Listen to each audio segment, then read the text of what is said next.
The Late Night Alternative with Iain Lee on Talk Radio.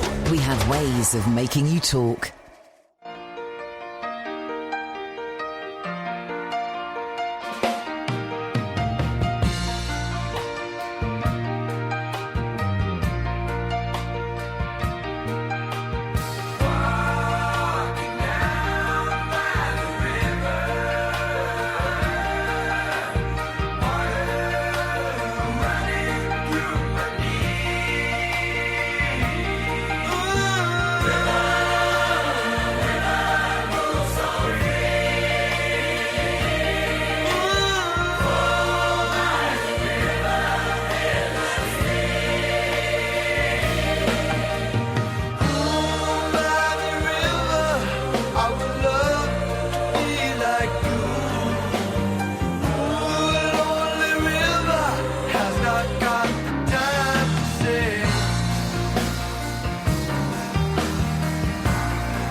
Breaks my heart to see the city.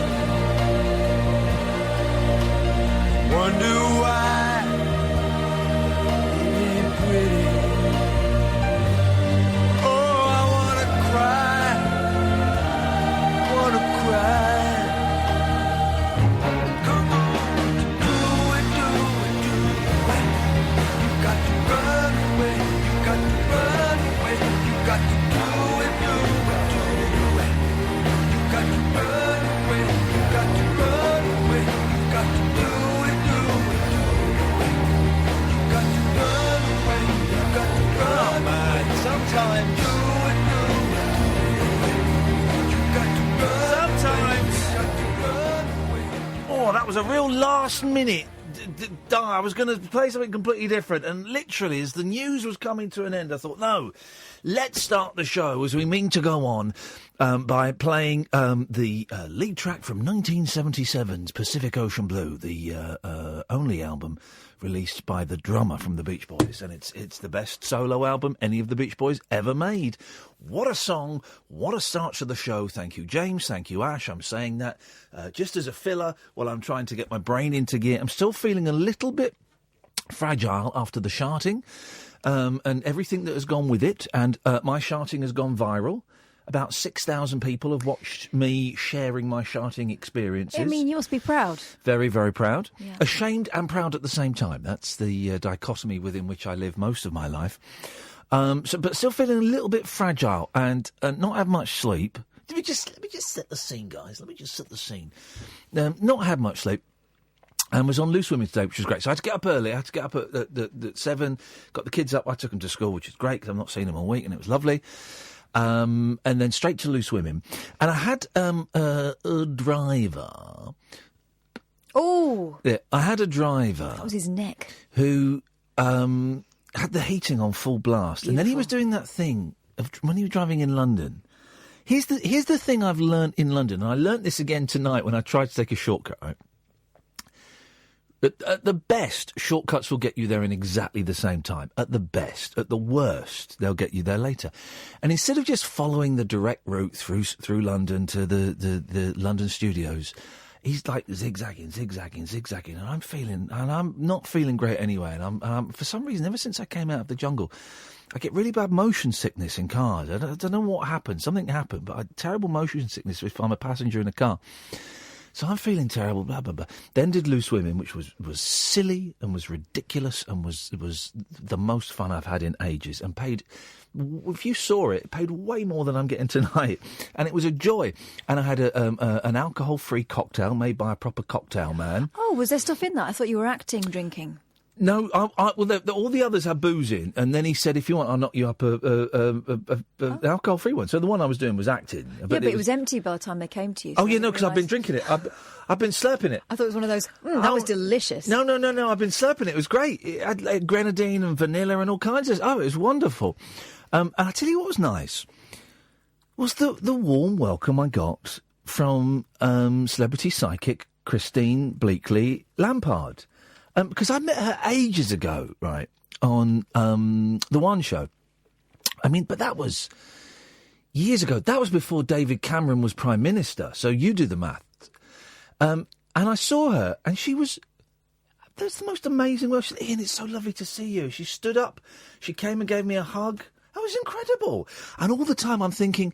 But you knew 9/11 was going to happen, and you didn't tell anyone. If you've been listening to the show recently, you'll know what I'm talking about. That's not just a cruel aside. That's actually a fact. She dreamt it. Yeah, she predicted it, and she didn't bother telling anyone. So, that's what I was thinking the whole time. And then went home, and again, these are first world problems. They gave me a car. A driver took me home, and he had the heating on, and he did the thing that really annoys me when cab drivers do this. It was a private firm. He'd locked the windows. Oh. He'd locked the windows. So you do a little sneaky, to try and flick it to get the thing, but he'd locked it. Can I do a quick side note? Yeah, sure. Side note. Ian likes cars really, really cold, like to the point where if I take him somewhere, by the time we get there, my hands are blue. I do. Because I like it toasty. I do like it cold. But your car has bisexual heating appliances. Yeah. So you can heat your side and I can cool my side. So that doesn't should really be... work that well, though, because if you put the chiller on your side, it turns mine down. The chiller in Manila. So basically what I'm saying is I still feel a little bit queer and a little bit queasy. So I'm not firing on all cylinders, guys, but we're going to have a show tonight. We're going to bloody well do a show. We're going to... Oh, and another thing... He's not going to go on about it. No. Well, 0344 499 1000, by the way, is the telephone number if you want to give us a call. We're here Monday to Friday till 1 o'clock. You phone up. Probably free in most packages. May cost you pennies. You'll speak to Sam. He'll take your name and number. Doesn't even know what you want to... Ask you what you want to say. He'll call you straight back, okay? So 0344 499 1000. But... I am dealing with a great personal upset, right?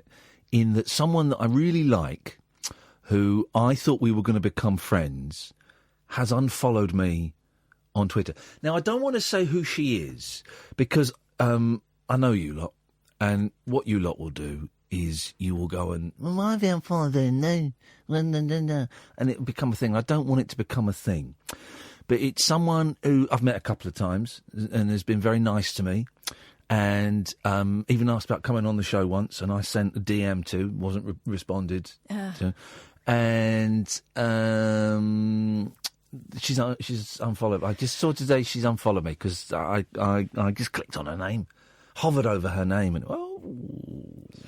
she's got a lot of stuff going on at the moment. Let's not give. I don't want to give clues. No, but busy.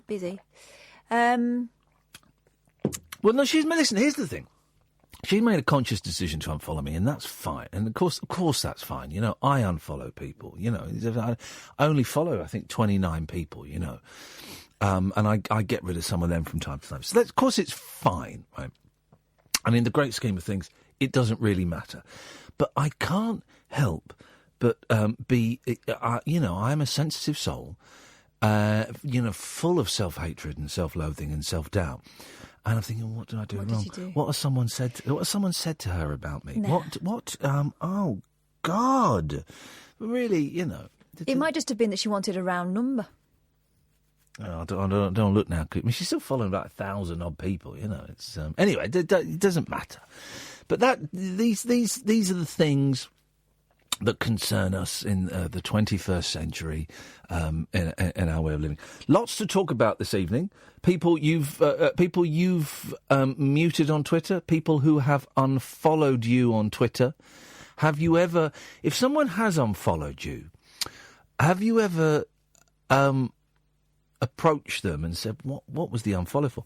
I tell you what was great, and I was really pleased he did it, was when I unfollowed everyone, as I do from time to time, and then because I just like to clear, I just have a couple of days of following no one on Twitter. And then I followed a smaller number than I was, there are about 4 or 5 people I didn't follow again.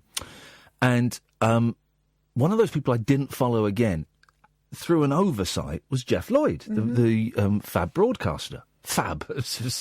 He's absolutely fab. And he sent me a text saying, can I ask you a question? Why have you not followed me again? I thought, flipping it, well done, man. Because he suffers from the similar social anxieties that I do. And I don't think I could have asked that question of him. And I was really proud that he had asked that question of me. And it was genuinely an oversight. I did mean to follow him again. Of course, when you say that, it sounds like an excuse. It sounds like bullshit, but I did mean to follow him. But I was really pleased that he felt comfortable and confident to do that. So if anyone's ever unfollowed you, all of that kind of stuff, I don't know why this is in my head, but if you've ever sworn at a rock star or an actor, and it's got to be sworn at. I don't want arguments. This is really specific, and I don't know why this popped into my head, but if you've ever sworn, and it can be swearing in like a comedy kind of swearing, and or it can be, in anger. Serious swearing. Yeah. If you've ever sworn as a celebrity, 0344 499 1000. And also, and by the way, I've thrown this stuff out. You can call in about anything you want. You know that. We'll carry on doing unnecessary cover versions because we didn't really get stuck into that last night. And also, when have you dropped a swear in like in a group situation? You've just totally misjudged the group that you're with, and so you've dropped an F-bomb, an S-bomb, I'm going to say it, a C-bomb. Wow, that's a serious misjudgment. Because it's a bold move, dropping a C-bomb within a few minutes of meeting a group of people. And I've done it, and I'm normally good at judging the vibe, and you can get a big laugh out of it. But also you can get a... Sorry, what? You can just get... So any time you've ever dropped a swear in front of a group of people and it's just failed miserably, 0344 499 1000 is the telephone number if you want to give us a call. And, of course, you can call in about absolutely anything. I've got some stories from the papers that we'll look at. You can call in about Big Brother. You can call in about your day at school or your day at work, or you can call in and say that you hate your husband or your mum or whatever. You can call in about anything. Freud would have it's like a... what's that test? Rorschach, the pictures. With the splodges. Yeah, what's it called? Rorschach. No, don't Google it. Don't Google it. What's it called? Alan will know. Alan, what's the test called with the ink? Rorschach test. The what? Rorschach test. The Rorschach. Rorschach? Rorschach. I think it's Rorschach. Yeah, that's the one. There we go. Hang on a second. David, what's it called? Oh, well, I'm not listening to the show. What are you on about? Rorschach. Rorschach. Rorschach? A Rorschach? Rorschach. I think it's Rorschach. Rorschach. If it was Rorschach, you'd remember. 0344. If you can call David back as well, please. 0344 499 1000. What is the Rorschach test actually called? This is the Late Night Alternative with me, Iain Lee, her Catherine Boyle, only on Talk Radio. Across the UK, online and on DAB. The Late Night Alternative with Iain Lee on Talk Radio. You know what I think we're going to do tomorrow? Tomorrow's Friday, isn't it? Yeah. We got Russell Mail from Sparks coming on, which is great. We'll do Straight to Air tomorrow. Okay. Fancy that? Yeah, why not? And then what we'll do... what we might do Monday, it depends if we've got Joel Dommett in, because I don't want to do it if we've got Joel in. One day next week we'll have new callers only. We'll do that. Hey, that's a good shout. Yeah, we'll do that, because we haven't done that since I got back, and we've got lots of new listeners, and some of them might feel it. So we'll do new and newish, which means if you've... you never called, or you've only called a couple of times. We'll do that one day next week, and we'll flag it up. But tomorrow, it's 3 hours of call straight to air. 0344 499 1000. Normal rules apply tonight. Good evening, David. Well, Ian, I've rang in a couple of times before. I don't recognise the voice. Well, you might not, because this is the first time I've ever rang in sober. OK, there we go. That's nice. Yes, thank you. Unlike first-time call. Yes. So you mentioned earlier about inappropriate swears when you're meeting people. Yes, I did. Have you done that, David? Oh, yeah, just last week. Go on. So there was a group of people in the pub, like a lad that I knew, his girlfriend brought her in for the first time, and she was speaking about a family holiday that she'd been on to SeaWorld. Yes. And I said, oh, SeaWorld. I said, if I ever have a strip club, that's what I'd call it. You know what the C stands for? Oh, no. It didn't go down well. Did it not? Did you say what the C stands for? I think they got it. Okay. Oh, well, okay. It's a small mercy. You didn't spell it out. Yeah, that could have made things a whole heap worse. And have you spoken to this young lady since? No, I've stayed away. Yeah, I think that's probably. Are you now hoping that she gets dumped? Yeah, come on, Roop. Dumper. Thanks for calling, David. I'm winning her over now. Here we go. Thanks for calling. All the best. Bye-bye. There we go. He's going to end up being her best man. Oh, man alive. Only on Talk Radio. 10:21. Send them that clip. There we go. I've already got it down, Yeah, you mate. got it. Beautiful. They're all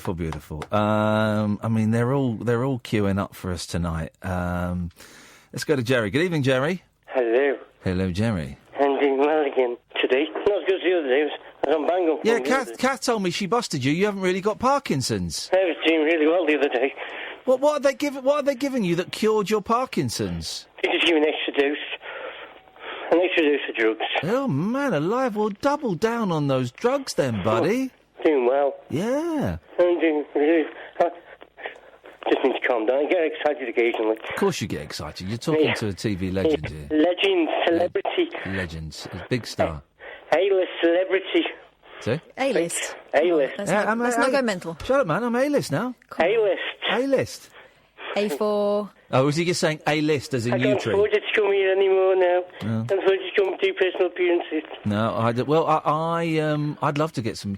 You know, for appearing at a nightclub for an hour, you can get about 10 grand. I don't think that's your sphere anymore, is it? I would do that. I would sign boobies. I'm selling boobies.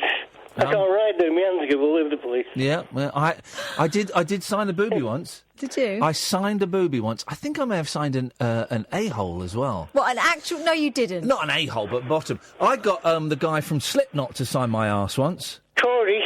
I don't know. Corey Taylor. I couldn't read it. He's a good singer. I did. I got a bloke from Slipknot to sign my arse. The danger these days is it's not just about a bit of harmless fun. They go off afterwards and get it tattooed on, don't they? Yeah, I did, yeah.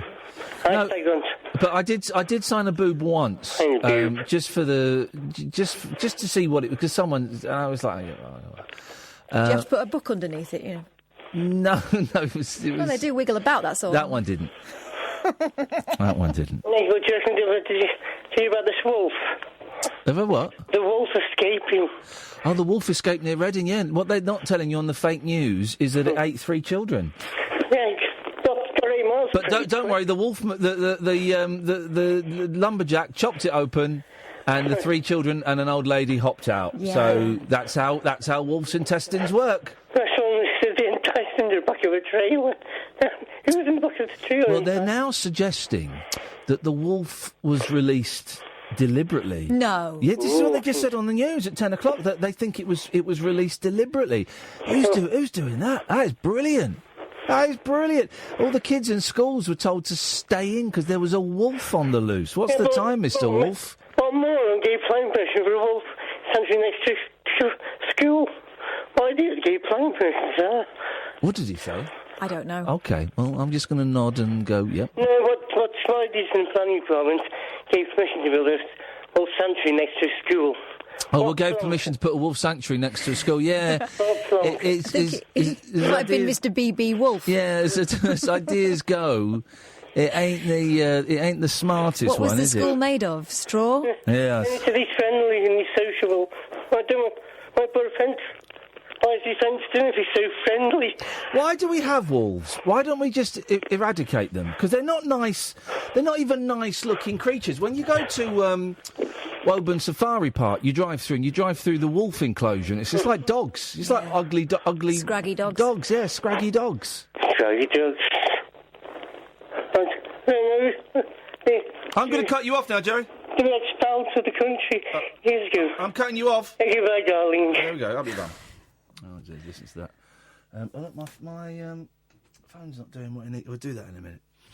I need to go and give my lead. This is the thing. The charging leads for phones. They've got a built-in obsolescence. Yeah. Yeah. Why don't you talk to Kadir? Come on. You talk to Kadir. Hi, Kadir. Hi, Kath. Go on then. How are you? I'm all right. Wow. Oh, brilliant. No, I just had I had one of those where I was a bit inappropriate. No. My friend Matthew. Sorry, my friend Matthew. He became a Christian, and he introduced me to all his new friends, and they were like very Christian. So I was using my normal dialect of like, "Oh, damn this," and for God's sake, and they got very offended over it, and I even got kicked out of a group chat over it on the old Facebook side of things. So it wasn't even real swear words, Kath. It was Ofcom approved words. I don't believe you. Why not? Because no one gets offended by damn. Honestly, if you search Matthew Innocent, he's went to it's a Bible camp in America, and it's called Gailey Bible Camp in Tennessee. Right. I can tell you the name of the Bible camp. No, it's all right. It's all right. So it wasn't just that he found Jesus. He found it in quite a hardcore way, by the sounds of things. Well, they were sort of travelling anyway, and he went there for a couple of weeks. But obviously he made some new friends. His current girlfriend's from this camp, obviously. She's in America, so that's sort of a different story. Right, I'm losing. Do you know what? The vibe isn't right for the vibe isn't right. The vibe isn't right. Everyone that's called in, thanks very much, but no, thank you. Not now. The vibe isn't right. Do you know what I mean? Yeah. The vibe isn't right. The vibe's not right. How are we going to restore the vibe? I don't know. I just feel we've got off to what many presenters. I just got rid of everyone that called in. I do apologise. That's quite rude of me, but I just need to do something. And many presenters would have considered that an adequate start to the show. I consider it subpar. I consider it subpar. So what we're going to do? We're going to have a little. We're going to go to the break a little bit early, and we're going to have a little rethink, and we're going to come back and we're going to do something. So let's go to the break. The wild man of late night radio. The Late Night Alternative with Iain Lee on Talk Radio. We have ways of making you talk. Hey, look, someone's just... Donna, look what Donna's just done. Look at that picture Donna's done. That's amazing. Hey, that's amazing, Donna. Hang on a minute. Thank you. Hang on, I'll just retweet that. Just spell the word thank you. That's amazing. The vibe is just feeling a little bit flat, Kath. It feels a little bit flat. And that can only be my fault. And that means we need to do something to try and pick up the vibe. So I don't want anyone to call in for a bit while we recalibrate and we work out what we can do. And this might be a dud show tonight. You know what? Sometimes, guys, I have dud shows. So it might be a dud. or it might be an absolute doozy. It's going to be one of the two. It's not going to be mediocre. I'm not giving out a mediocre show tonight, and that's exactly where we were heading with that first 30 minutes. Would have been mediocre, and I don't want that. I either want to soar to the heavens or I want to go down in a blaze. So, what are we going to do to increase the vibe on this on the show tonight? Man, what are we going to do? We should have thought of this before we came should on have, air. yeah. That's my bad, as the Americans might say. My opening monologue was a bit flat. The calls, no disrespect, were a little bit flat. So we got to do something to raise it. We're going to do straight to air tomorrow. And I can see everyone's ringing in. Thank you. But no.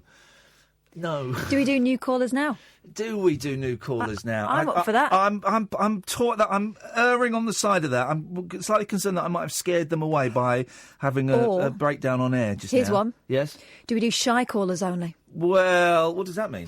Well, I'll get, about 5 times a day I get a text message, a tweet from someone who says, I'm too chicken to phone in. Yeah. And I think sometimes they worry that they're going to get ripped a new one. Oh, I haven't ripped anyone a new one for ages. I know, but they, if it's your first time. No, because I just think it's the shy callers, and we need something spectacular. Okay. Not timid. That's a great idea for another night, but we need. Let me take this one. I'll take this one. Hello, Line 1. You're on the air. Can we play Taste Like Food? No. It would be funny. I don't know if it would. I think it would. Okay, shepherd's pie. Tastes like food. Avocado. Really funny. No, it don't taste like food. Okay, no, see, it didn't work. A brave effort. Yeah. A very brave effort there from one brave soul willing to put his head above the parapet. All right, brainstorm. For the next 5 minutes, this may not work. For the next 5 minutes, I want your calls, dear listener, on what we can do. I'll take these. I want your calls. You just come straight through on what we can do to kind of lift tonight's show and make it something a little bit special. Okay? So you just phone up 0344 499 1000 and it can be anything, right? It can be anything. And I tell you what. No, yeah, okay, right. Line 1, you're on the wireless. Go on. What we can do to kind of... hello? Yeah, you're on the air. What do you want? I got burgled. I'm just talking about burglary, that's all. Were we talking about burglary? No. No? Okay, fair enough. All right, thanks for calling. See you in a bit. Here we go. See you in a bit. Was he trying to smuggle a topic past me? I think he might You were have. talking about burglary. I don't think we were. I don't really know. 5 minutes. Phone in. Let's have a brainstorm, guys. What they call in America spitballing, and see any suggestions on what we can do tonight's show to just kind of give it a little something, because we may spend the next 2 hours, 25 minutes trying to find this elusive thing, and it may not be out there. But oh, God! Do you know, I just want to do the best radio show that I can, and I don't know if we can do it tonight, and that's frustrating me. That's disappointing me. So let's just we'll just take a couple of minutes to call straight to air with you. What I want is your suggestions, dear listener, on what we can do to make this show significantly better than the first 34 minutes of it have been. Okay, and it can be anything. It can be stupid, it can be brilliant, it can be a rubbish idea, and it might one of your ideas might stick, or it might trigger something in me and Kath or Sam, and it might just trigger something that takes us in a different direction. Let's try this one. Go on, Line 1, what you got?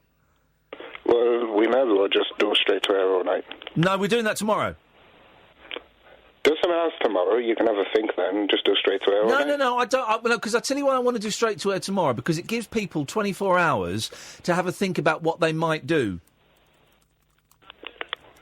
Well, give you 24 hours to think about what you might do. No, but I don't want to think about what I might do. But you were just saying. You should have thought. Well, maybe I shouldn't have thought. But maybe me doing this thinking on air is the thing that's going to... Who knows? The last 2 hours of this show might be the most incredible bit of broadcasting that anyone has been involved with. Good luck, mate. Thank you very much indeed. I like that. He's not buying it, and good for him. Why should he? But this uncertainty, this self-questioning, this on-air production meeting might be the thing that tips us over into genius. Could also be the thing that tips us over into me getting a phone call from my boss going, you need to put a bit more effort in. Go on, line 2. Say no to strangers. Okay, right. There is a perfect example, right, of me trying to avoid tonight doing stuff that I've done before. And this is my greatest downfall, is I always try and avoid stuff I've done before. And, go on, line 1. Okay, right. Hi there. Yep. Is that Ian? Yes. Hi, Ian. Can you do, 1980s television, 1970s TV, Jesus Christ. and that infinite consciousness as well? I think the answer to that is no. Line 2, what can we do to make the show any good tonight? Why don't you accept calls from only celebrities? Because we never have any celebrities phoning in. But why people don't could we drum up the impersonate celebrities. attention? Say that again? Why don't we drum up attention on Twitter and get them to tune in and then phone in? Well, because celebrities are like... they're like rare beasts, and you've got to be careful tempting them out. Yeah, but you've got a different calibre of celebrity as well. That's easier to attract, like Paul Danan or... Oh, well, Paul Brian Denan's Bella. coming. Paul Denan's coming on at some point. I like Paul. I've got a real soft spot for Paul Denan. He's such a nice boy. I like Denan a lot. I said, why are the press giving Davina McCall a bit of a hard time at the moment? There's a picture. There's a thing in the papers today. It's a close-up of her forehead, like from 6 months ago and from yesterday. Has Davina had Botox to make her forehead smooth? First of all, who cares? Secondly, who looks at foreheads? Who's got... I'm looking at your forehead now. You've got a very smooth forehead. I can honestly say, I don't think I've ever looked at anyone's forehead.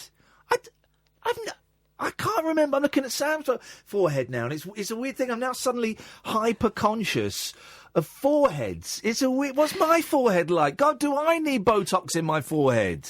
What is that about? I'm hyper-aware of everyone's foreheads because of this weird thing that's having a pop at Davina. And there's been a few... Has she got a book out or something? Because there's she's been in the paper a lot for nothing. I think she's got a fitness DVD out. So they're having a go at her forehead. I have no idea why she's in their sight. She's the least offensive person you can think of. I love Davina. I think she's one of the greatest people this country has thrown up that works in broadcasting, and we're obsessed with her forehead. I thought her forehead, both before and after, was a great forehead. It was just, if you can have such a thing, it was a sexy forehead. I mean, I don't know. There must be people, if you can think of it, someone gets turned on by it. There must be people who get turned on by foreheads, forehead porn. There must be. The forehead. Oh, the forehead. I nearly said something really inappropriate there, and I remembered I'm going mainstream. Go on, line 1, what can we do? Yeah, you're too slow, buddy. Line 2, what can we do? How's it, John? I reckon you should get Betty on. Betty's a lekker old guy. Yeah, but it doesn't work like that. People saying we should get such and such on, it don't work like that. We're not going to go around booking guests, booking acts to phone up and do their turn. It don't work like that. Barry phones up when Barry wants to phone up. Go on, line 1. Oh, hello, Ian. You could do a subject where you ask your members of the public that are listening if they could only eat one type of thing. Would it be sweet things or savoury things for the rest of their lives? Okay, well let's try that. Line 2. If you could only eat one thing, would it for the rest of your lives? Would it be a sweet thing?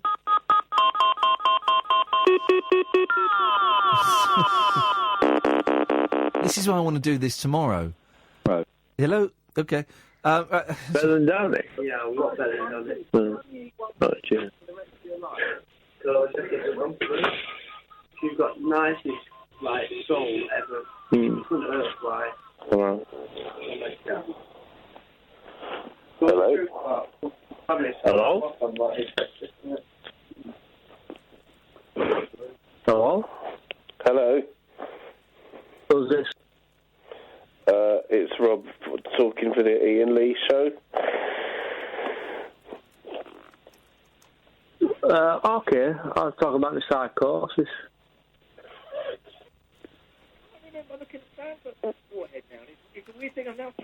Okay. What's my forehead like? Do I need both on my forehead? What is that about?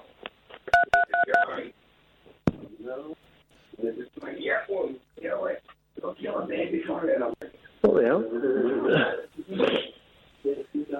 You come here. Hello?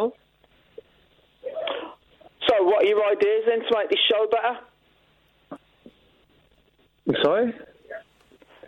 What are your ideas to make the show better tonight? Mental health. Mental health. I suffer from psychosis, so I lived for 6 years. I suffer from psychosis, I lived for 6 years. And I'll talk about that and... Okay, alright, put your phone down and we'll call you back if we're interested. We got your number. Alright, cheers.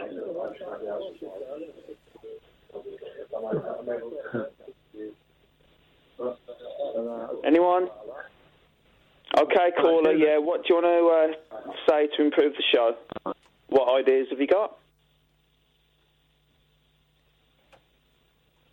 Caller? This is brilliant. Just all night, just keep asking people, what do you want to do? What do you want to do? Brilliant. Classic radio. Oh, yeah, well, yeah, call in with a dicky voice. That's one idea, yeah. Tried that myself a few times. Anything else, or... Well, if you get desperate, we'll call you back. We've got your number. Oh, okay, thank you. Put the phone down now, then. We'll call you back. Yeah.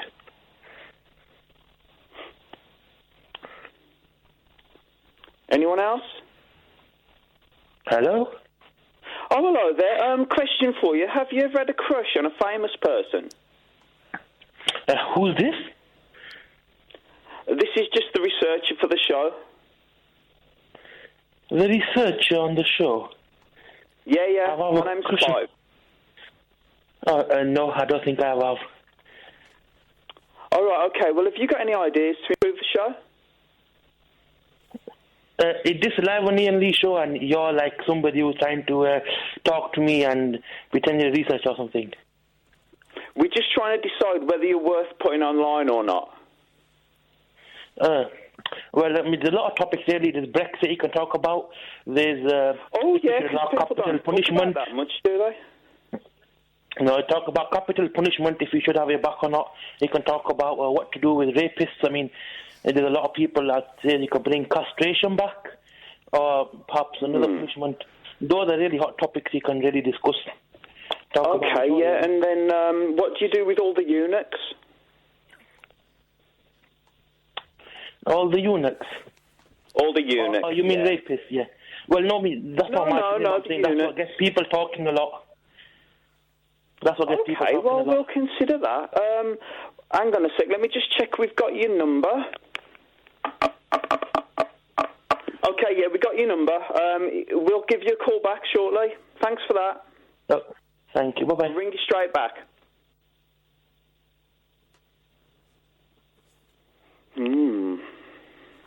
Anyone else? Yes, have you ever been in love with a racist toy?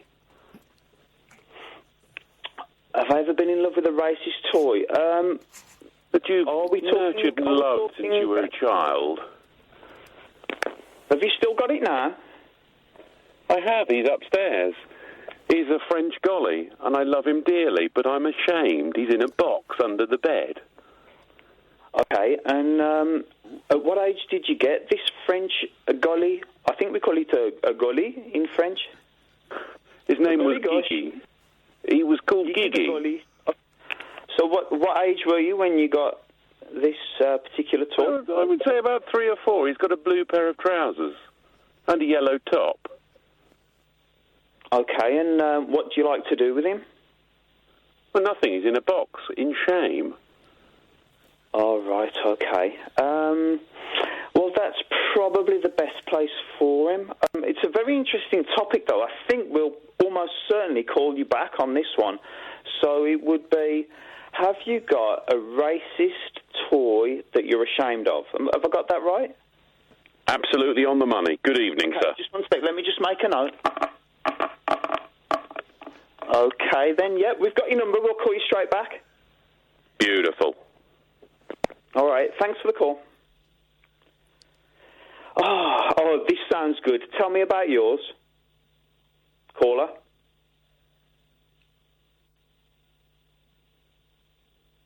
Caller.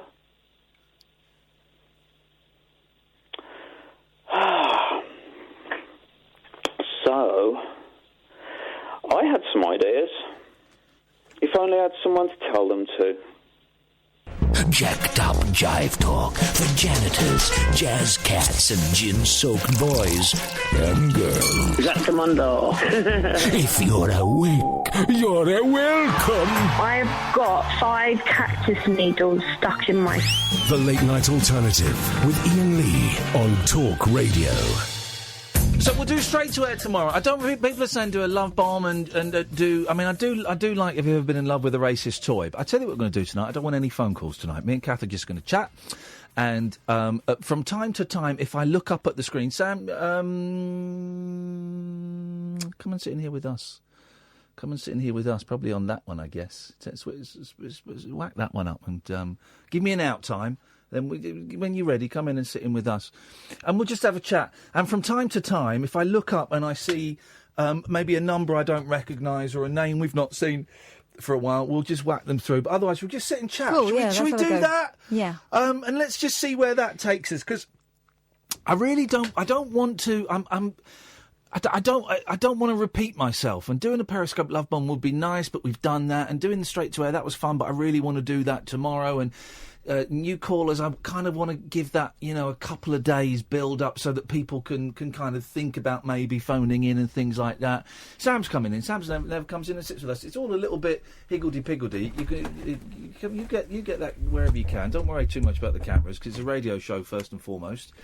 As we kept telling them at the BBC. but we've got to get it trending on Facebook. Well, things don't trend on Facebook, and it's a radio show first and foremost. And we'll just... I just don't want to repeat ourselves. When I first started doing... And nice to see you, Sam. Hey, you too. Yeah, you're right. You're good. When I first started doing stand-up comedy, I thought that you... every time you did a set, you had to do a different set every single time. So my first few gigs, it was only 5-10 minute slots, but I would go and write a brand new 5-10 minute slot and go and do it. And Dawn French said the same thing. I was listening to her really? on Richard Herring's Leicester Square podcast. Yeah, and she said that she and Jennifer Saunders went on tour with the boys from the comic strip. Yeah. She said, and it took them ages to work out that they didn't need to be coming up with a new... Yeah. She said, we were writing every day trying to turn it around. Isn't that funny? And but so I sort of still feel the same thing about doing this. It'd be so easy to do the same old, I mean, I feel a little bit of a cop-out doing calls straight to air from time to time because that's kind of a safe thing that I know will be funny. But, so I need to do something a little bit different. Sam, you've been working on James Whale's show. Yeah. James wasn't in today. He does the show from home from sometimes because of his hips. And because of his hips and because of life. But he was in yesterday and it was nice to see him. Yes, first time I've seen him since November sometime. Yeah, and I've not seen him since I came out of the jungle. And if you watch yesterday's Periscope, you see us having a little chat because I set the Periscope up a little bit early, and someone retweeted it and wrote, "Oh, there's a really awkward let's go for a coffee chat between Iain and James." One of those we should go for coffee. Yeah, sure. And it was awkward, and I'll tell you why it was awkward. It's because we've both got stuff going on that we didn't want to say in front of the camera, and I said, James, just let you know, this is going out live, because I know he's got stuff going on. He knows I've got stuff going on. So the reason it was awkward wasn't because it was we didn't really want to go out for coffee. It was because we had a lot more that we wanted to say, but we didn't want to say in front of the kids. In front of the kids on the old Periscope there, So that's what that was. So have you got James's phone number? No, but I could probably obtain. Have you got James's phone I don't number? know. He said, well, maybe he was fobbing me off. Because he said, get my phone number off someone and then give us a call. Well, no one's got this phone number. I shall have it. I can get hold of it. Get it, because I'll give James a call over the weekend. I think will be the thing. So this is what we're going to do tonight: is we're going to sit here and we're going to have a chat about I don't know. Have we got a few minutes yet, Sam? I'll give you a good 30 seconds head start as to when we've got to go, because Sam is normally out there answering the calls and has a clock in front of him. You have no clock in front of you now. I'm assuming there's nothing there in front of you. I feel lost. Beautiful. No, it's good. I'm the only one that's got my eye on the time. That's the thing about this studio, right? Yeah. You could do with a clock there, because I can never have to look over my shoulder the whole time. Yep. Well, there's and then I get blamed for having poor timing. Well, your time. No, but even when you sit here and you can see the clock, that's balls. You start like long monologues, or duologues, trialogues, quadrilogues. Is that what would that be? I tell you what my boys do. What are you trying to say? I'm trying to say sit on that. Wow. My boys. One of the... we'll do it in a minute, because you should go next door now, Sam. You've got a minute to go. Remind me when we come back to talk about Jinx. We're going to talk about Jinx when we get back, because this is the big thing in my house, and my kids do... Anyway, we'll talk about that. I'm going to say, for the first time, I think the first time ever, I don't think I've done this before, please don't call in. It's very, very unlikely we will take your calls. We certainly won't call you back tonight, because Sam's going to be sat in with us for as long as you want. And if you want to wander off, Sam, you go and do what you want, fella. It's up to you. You feel more comfortable sitting out there, you sit out there. Don't wander off. Well, exactly. Be careful, because he's a millennial. He'll take you at your word. You can sit out there if you want. And we'll just have a chat, and we'll go through the papers, and we'll talk about life and stuff. And occasionally, if I look up at the screen and see a number I don't recognise, or see a name that I particularly like to talk to, then we might invite you in to chat. We might not. We'll just see how it goes. So I'm not going to give out the phone number. I'm not going to give you questions and topics to get you calling during the news. Because I haven't got anything like that tonight. So instead, I'm just going to say, I'm Iain Lee, this is the Late Night Alternative, and it's only on Talk Radio. The Late Night Alternative with Iain Lee on Talk Radio. We have ways of making you talk. So we're just going to see what happens tonight, and already, here's the interesting thing. Right, I don't want any phone calls tonight. We might take some calls as the evening progresses, but I'm not really feeling that vibe. Some people are getting really upset by it. Some people are getting really upset by the fact that I'm trying to do something that doesn't fit into certainly the standard pattern that this show follows. This show could be said to follow a standard pattern, and certainly not what you would expect from a national late night phone-in radio show. So someone on Twitter called Radio in the UK is having a pop at me, saying the show is crap tonight and it's a fail and a bore and all of this kind of stuff, and making up stuff that I haven't said, and lots of nameless, faceless people on Twitter having a pop. And I suspect I know who those socks are. But here's the thing: you're still listening, guys. You're still listening, and the reason you're still listening is because you have literally no idea what is going to happen next. And do you know the reason why you have no idea what is going to happen next? Because I haven't got the foggiest clue either. Haven't got a clue where this is going to go tonight. And it could be one of the greatest shows. We could all, in a year's time, be celebrating this show and going, do you know that show we did? Or it could be an absolute car crash. And do you know what? I'm prepared for it to be a car crash. This is one of the great things I have learned as I've got older, is I am not afraid to fail. I'm not afraid of failure, because, if I keep doing decent shows, all right shows, I ain't going to learn nothing. If I do one that's a stinker, then there's stuff that we can take away from it. So tonight's show's going to be a little bit different. We're going to sit here. Sam is joining us in the studio. Sam, it's nice to have you here. Thank you. Catherine is here as per usual. And we'll just sit and we'll chat and we'll see what happens. I don't really want phone calls, but I might take some at some point. I don't know. Now, the thing I was going to say, Sam, do you know what Jinx is? No. You've never played Jinx? Nope. So Jinx, you'll know. Well, only because my daughters do it. Did you and not they've explained the rules to me. As in Jinx, if you say the same thing at the same time, that. Yeah. So how would you break a jinx? You've got to say their full name 3 times. Oh, 3 times. So there's all these slight variations. How would your girls break a jinx? It's just saying the other person's name. Just say the other person. Say first name and last name. And I wonder if it's a southern thing. Whereabouts are you from, Sam? You're from South London. Yeah. I wonder if it's a southern thing, because we used to play it as kids in the 70s. So those who don't know, if you say two people say the same thing at the same time, say cheese, Jinx, right? And now she can't speak, and it's wonderful until someone says her first name and her last name. And my boys, you walked into that one. You totally walked into that one, you sucker, Catherine Boyle. Thank you. My boys have started playing this, right? But they do. But the whole of my life seems to be them saying something, like tricking the other one into saying something, then saying Jinx at the same time.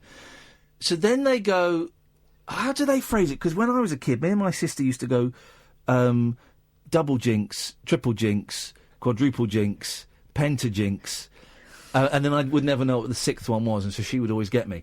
But they... It's extra Jinx, wouldn't it? What do the boys say? Because it goes up... I think they just say 2 Jinx, 3 Jinx, 4 Jinx, 5 Jinx, and it goes on for flipping... So you get up and going, 25 Jinx, 26 Jinx, 27 Jinx, 28 Jinx. It's just for ages and ages and ages. And they're constantly... But at least it stops them, like, farting on each other and fighting. Well, I don't know if it does. I've told you this weekend, this Sunday, it's the youngest's 6th birthday. And I'm converting the house into Ultimate Beastmaster... coupled with American Ninja. Have you seen either of these shows, Sam? What, Ninja Warrior? Is that the... No, American Ninja Warrior. Yeah, I've seen that. And but Ultimate Beastmaster. Ultimate Beastmaster is tougher than American Ninja Warrior. Oh, so much more, right? It's like an actual platform game. Right. So, Super Mario, basically. Okay. With human beings. Do you have to grab coins on the way as well? Oh, you have to hit boosters. Okay. Like with one hand, while you're holding onto what is essentially like a dado rail, a tiny, just with the tips of your fingers. And it's supermen, basically. It's supermen that climb up walls like little mountain goats. They do that for fun. Some of them do it for a living, don't they? There were some that were professionals. Yeah, professional boulder climbers. There is such a thing, apparently. It's a thing. But it's so exciting, and I don't know why, because I don't like sports. But I don't know why I get such pleasure from watching men, because the women are none of the women ever complete the course. From watching men put themselves, and I really want them to do it. It's not that I want them to fail. I want to see them succeed. I like it when the cocky ones fail. There's always one who's a bit too elaborate, and you go, right, you're going in, mate. And he felt on the first one. Is always the funnier. Yeah, and then on that Beastmaster thing, there's also, they do these kind of run-up films. So, and it tends to be the ones with the longest films are the ones that take the shortest amount of time to fall into the water. But it's not water. It's not a swimming pool like in Ninja. It's beast blood. It's the blood of the beast, which is a little bit nasty, isn't it? Hey, here's a thing, right? Here's a thing. Talking of blood of the beast, right? When I was a kid, when I was about 13, 14, 15, I was quite into black magic. And I had would read my Dennis Wheatley, and of course the Unexplained magazine, and I had a book on spells and incantations. Of course you did. Of course I did. Got in terrible trouble because my deputy headmaster, Mr. Dunn, was a born again Christian, and we got in terrible trouble for being into black magic. Anyway, so here's the thing, right? Does drawing a pentagram, right, and summoning up a demon, does that actually work? And has anybody done it in a laboratory and filmed it?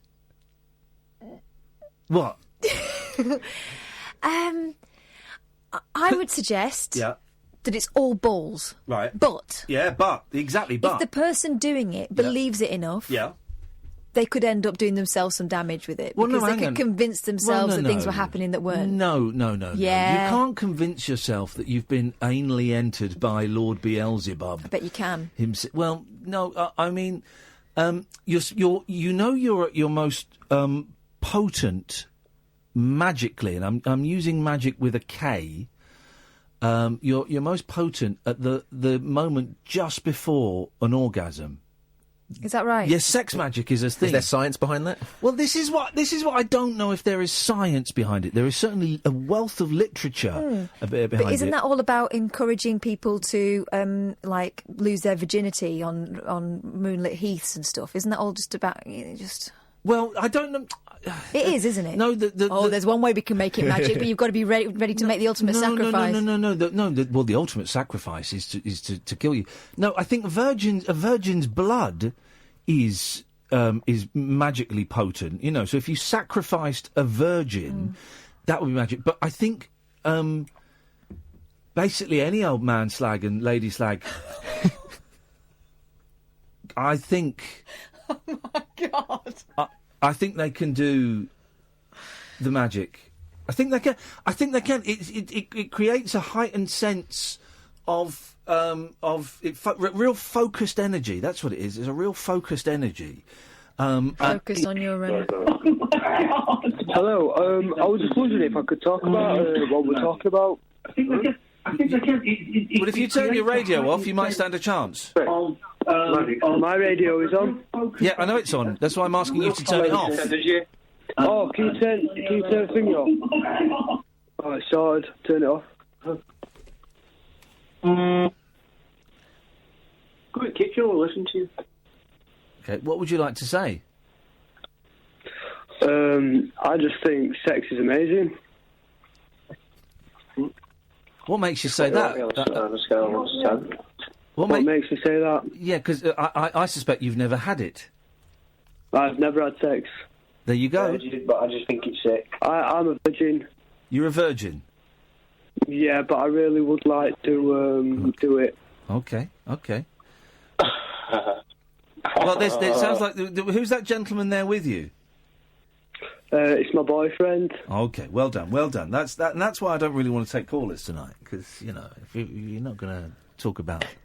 We're talking about sex magic. But so here's the thing, right? So there must be... People believe that you can summon up a demon, and there's all different ways. It's basically you draw a pentagram, you have candles, and you have to do these incantations. Speak a lot of Latin. Blood is always a thing, so, I mean, I'm not in any way advocating going and killing a virgin, but slitting the throat of a chicken or a goat. So animal sacrifices is a big old contender for this. And then you summon up a demon, right? Now, there are books written about this, and people have done it. So people must believe that it works, okay? That you can summon up a demon. So why hasn't anyone put it to the test scientifically? Why is forget right? Just take a break from finding a cure for cancer, right? Because they've been at that for years, right? And it's slow going, and that's got to be a miserable job. You go home from work every day is a failure. You go home from work, and your wife says, "Any cure? No. Sorry, I'm probably still another 20 years away." So they should just have like a fun weekend where they clear the laboratories of all the cancer petri dishes, all of the stem cells, all of that, and they draw a pentagram on the floor. Right. They get one of the monkeys from the lab. Oh no! This is what they're doing. Worse stuff to it anyway. They're injecting it with anal cancer. Wow. And then they do it. They go right when they get the books and the manuscripts, and they do it all properly. Right. Wouldn't that be awesome? Don't they need to be shaman rather than scientists? Well, no, I think anyone can do it. Oh. It's anyone can do it as long as you've got the right words to say, the right Latin to say. I've only ever seen films, not documentaries about it, and in the films it's like so powerful that if you don't know what you're doing, even if you are a clever scientist, it will still blow your head off. It's potent stuff. I would like, because it does happen. It does happen. People do this. Is it illegal to do black magic? Can't be. I don't think so. Can't be. I mean, because that would require believing in it. Well, the law won't believe in it, will they? no. Okay, fine. Well, it's illegal for us to perform a hypnotism or a séance on the air. And that's but illegal. That's more about outraging public decency, isn't it? Well, the hypnotism is you might put someone under, Yeah. which is possible. The séance thing, I don't. It's about outraging public decency. It's about upsetting religious people who don't. Oh God. It's 2018. It's 2018. You know, let's have a little bit of tolerance to those that don't believe fairy stories. You know, and that want to speak to their dead nana using a Ouija board. I don't know. I just think it would be interesting. Were you never into this as young people? No. Yeah, I used to believe in all that stuff. We found on the Bath Road, above a mechanics. We found a black magic shop, and we used to go there and buy all kinds of, tarot cards. And my mum bought a magic pyramid. What's that look like? Well, it's pyramid. It's a pyramid. But again, it's all to do with focusing energy, right? And psychic energy and universal energy and all this stuff. So, it is believed that the pyramid is a focus for the universal energies. So it's. I mean, she had it for years. Where did she keep it? In her bedroom. It's this tiny little cardboard pyramid, but it's got silver foil around it and symbols on it, and you're supposed to put things underneath it, and it would charge him. It would cast spells on them or something. I remember for years she had my dad's wedding ring under there, and that I don't know quite what that was supposed to have done, and it certainly didn't do what she was hoping it would do. So I've just seen the tweet. I've just tuned into Iain Lee, and I've landed on him talking about sacrificing a virgin. I'm in. Thanks, Rems.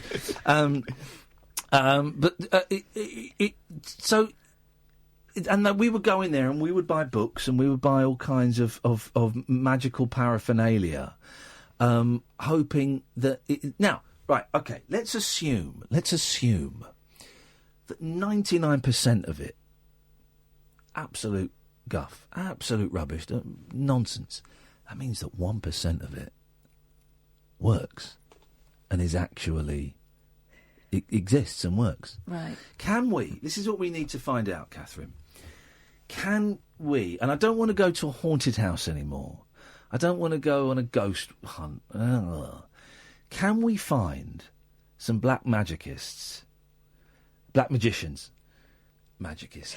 See, this is the thing, right? I think it's balls, right? Yeah. And remember when we went to the haunted pub? I thought it was balls as well. But at the same time, I didn't want to call out. You called it out better than me, because I was thinking it was balls, but I was going, oh, yeah, that's a bit spooky. And you're going, ah. No, what I mean is calling out the names and stuff. Oh, yeah. I felt I didn't want to do that. Yeah. And when you say, let's go and do, like, I don't want to do black magic. OK, well, I'll go and do black magic. I will go and this is the thing, because I imagine black magicians are very secretive. Sam, we're going to go to a break in a little bit, so you gently, in your own time, move through. There's no rush. Black magicians are very secretive. But I really would like to go and watch them doing a session. Not a sex magic session, but like summoning a devil and stuff. And, oh, no. And killing a chicken. No. I would well, can you find a black magic rope for me? Have a look online now. No, because it feels like the beginning of a horror film. No, come on, it was such a pudding. Go and find a black magic group for me now. And let's see if we can give them a call tonight on the show. That's what we'll try and do. And I'll go there and... They should know we want them, shouldn't they? No, that doesn't make sense. It's like the line that you say to a psychic, well, who's going to win the lottery? It doesn't make sense. So see if you can find some black magicians. and if they'll let me go, and they can remain anonymous if they want. And I'll go and... I don't think they're called black magicians. I think they're called, witches. All right, then fine, witches then. We'll see what we can do. No, I'm not giving out the number because we're not doing that. This is the Late Night Alternative on Talk Radio. Dead of night discourse for disco queens. I'm related to Jedward and Dolly Parton. Dairy farmers Aye. and distant fathers. Yeah, whatever. The Late Night Alternative with Iain Lee. Doing lots of things that we don't know about, we can't control. On Talk Radio. Yeah, it's great. We're just... I don't know. I'm frustrated by my lack of innovation tonight, and the constant laziness of falling back on the old tropes. So we're chucking everything out the window tonight. Tomorrow we're going to do 3 hours of call straight to air, so that'll be fun and stupid and silly, and we kind of know where we're going to go with that. But tonight, really flat first 30 minutes. My fault, not in any way criticism of you people who've called in at all. It's my fault. If the show ain't working, it's down to me. Kath to a certain extent, but primarily it's down to me. We're the ones that make the show. So we're just chucking everything out the window. Don't really want calls, but if I see a number flash up that I don't recognise or a name I've not seen for a while, then I might take it, and we'll see if they're welcome to join in the conversation. Otherwise, meet Kath and Sam. Doesn't normally get to speak on the air. We're just going to... there we go. That was great. That was... You heard that on Periscope. Hopefully you didn't hear that at home, but just in case that didn't go out, that did go out, apologies. Don't like swearing going out. It's never what we're here to do, and you can do better than that. But well done. Thanks very much indeed. Colin Williamson isn't enjoying it. Desperate stuff from Talk Radio tonight, says Colin. Oh, Colin Williamson's always moaning. Is he? Let's have a little look at his history. Oh, Colin Williamson's that prick. Yes, the one with the funny hats. God. Oh, Colin. I'm not going to launch into Colin, but Colin has been listening and for moaning months. Here's one. Here we go. Let's go through this. So we go to the 11th of November. Get a grip. This is utter rubbish from Iain Lee. We go to the 24th of August. Ask the boss tomorrow what your audience ratings are and let us know. Might be interesting. That was just before our audience figures went way up. He's been listening for months, and he just constantly slacks us off. Oh God Almighty! My sister said, just thanked me for reminding her about the magic pyramid that Mum had. Don Gibson on Twitter says, I was invited to Uri Geller's house in Berkshire, and I hate the fact his name is Uri, not Yuri. Uri Geller's house. His office was a big glass pyramid in his garden. You could see it on Google Earth.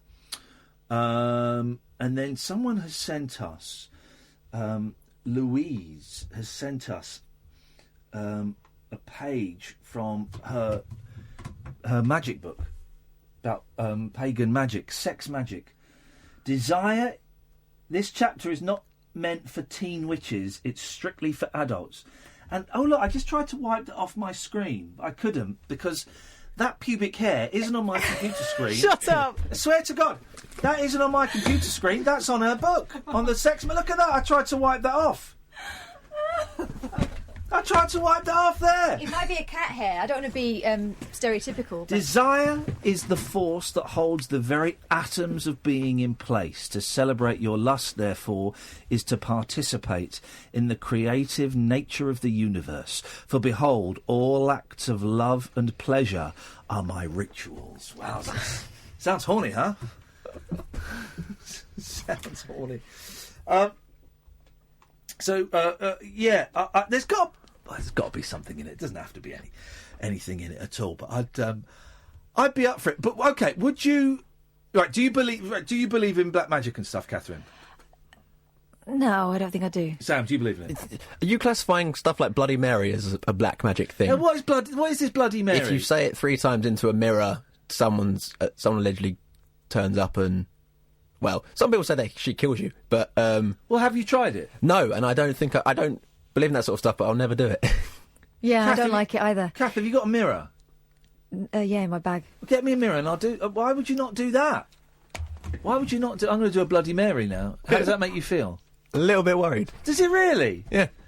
Because you know nothing's going to happen. I know, but it still sits uncomfortable. Isn't that funny? Well, the thing I hate most is just being made jump.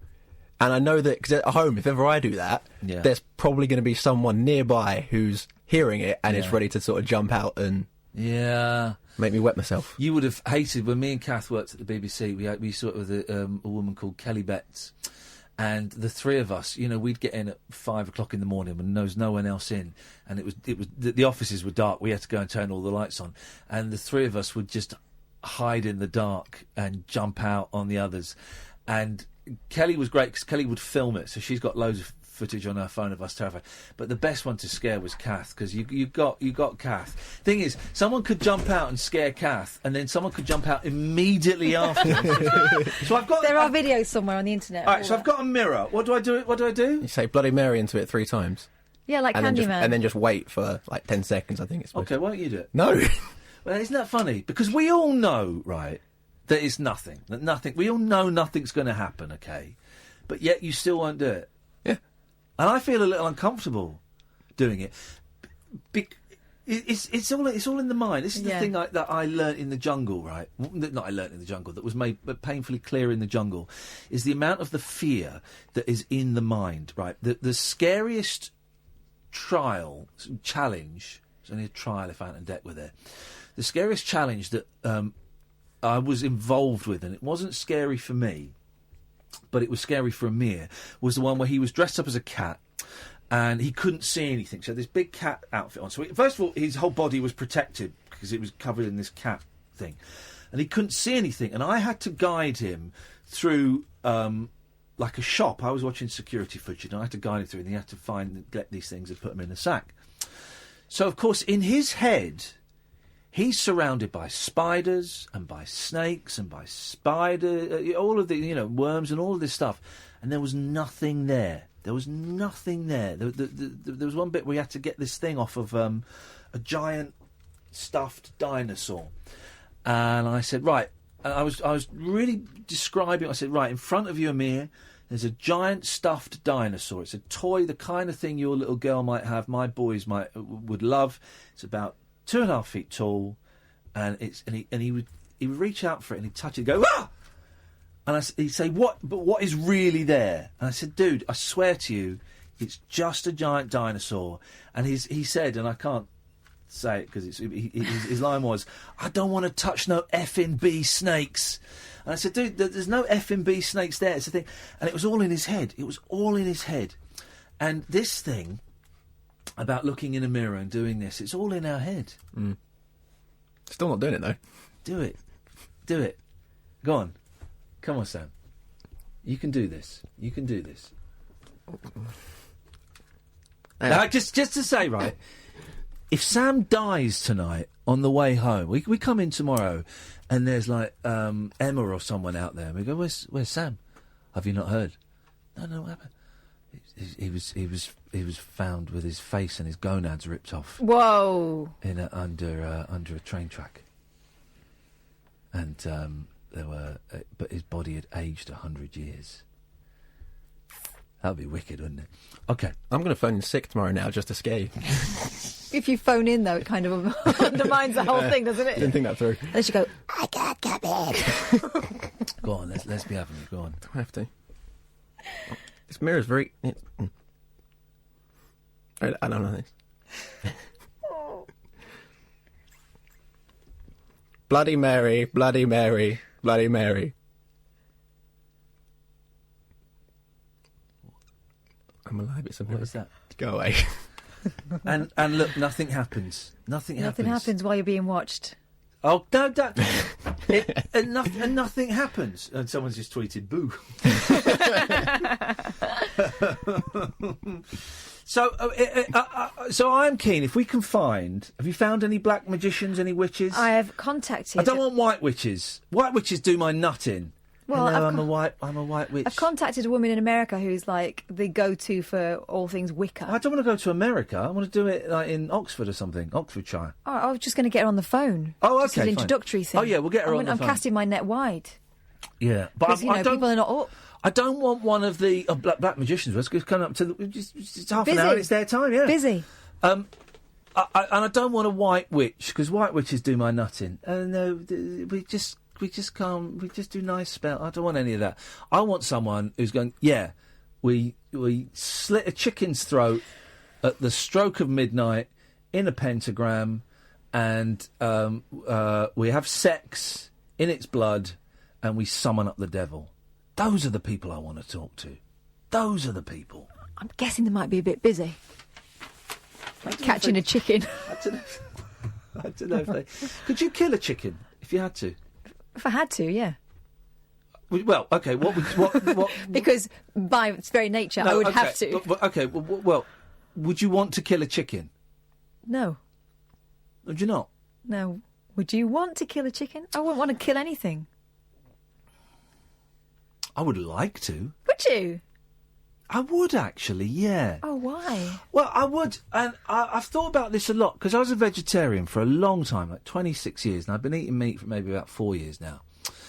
And it's really made me question, food and where we get our food from and how it's farmed and how it's processed and what is acceptable and, halal and kosher and how, we, in inverted commas, kill meat and what the differences are and all of this stuff. And it's also made me think that at some point I should kill something and to eat it, not just for for shits and giggles, but if I'm prepared to eat stuff that has been killed, then at some point I should probably kill something to see if I still feel comfortable eating meat. But you're not a professional, so the way you do it is going to be really bad for the animal. No. I would do it the way I believe professionals do it. I would stamp on its head. I thought they snapped their neck. Oh yeah, okay, I do it that way. No, I would. Well, this is it. I would snap its head. When I was up for going on Bear Grylls The Island, I was all about finding a wild boar and slitting its throat. I mean, it sounds harsh and it sounds horrible and macabre, but that's the reality of food. You eat meat, don't you, Sam? Yeah. That's the reality of our food. It's killed at some point. The meat has to be killed. Now, and halal and kosher, you can argue, well, it's perhaps crueler to a certain extent, but it's only by certain degrees. They're still getting a bolt through their head. There ain't no nice way around it. That sheep, that lamb, that cow is getting a bolt through its head. It's not a nice thing. No, but there are methods that have evolved over years that are the most... Do you stun them? Well... Stunning doesn't... Stun them? That doesn't sound particularly humane. Yeah, but it's better than someone who's never done it before jumping on them and trying to snap their necks. Cum! That's how you do it. Cum! Like that. And the thing is, this is what you have to do. You got to be definite. You can't hesitate. You cannot hesitate. You cannot hold back. You've just got to think, I'm going to snap its neck now. And you've done it. And that is it. That's it. Nice and straightforward. I could do it, and I would... Like is the wrong word, but I can't think... I certainly wouldn't enjoy... Maybe I would enjoy doing it. I don't think I would enjoy doing it, but I think that it would... I think it's important that if we're prepared to allow animals to make the ultimate sacrifice, so we get a nice bit of pulled pork. Who doesn't like a bit of pulled pork? Bloody hell. That we should kill an animal at some point. And I don't mean as well, shooting it with a gun from 100 yards, because that's... you've got to look it in its eye. But that's more for you than it is for the animal. Yeah. Well, all of it's So death. you're talking about it from a moral obligation. No. But actually, this is about you, not the animal. I don't know if I'm talking about it morally. If I'm going to eat it, I should I should be prepared to kill it myself, is what you But said. I don't know. I don't think that's a moral point. Totally. Why is it Because moral? that's looking at it from an ethical point of view. Well, ethics are different to morals. Well, they're intertwined. Well, they are intertwined, but we're arguing semantics slightly. I don't mean on a moral thing, because if I thought it was a moral thing, then I would kind of be ushering other people to do that, Yeah. and I'm not ushering other people to do that.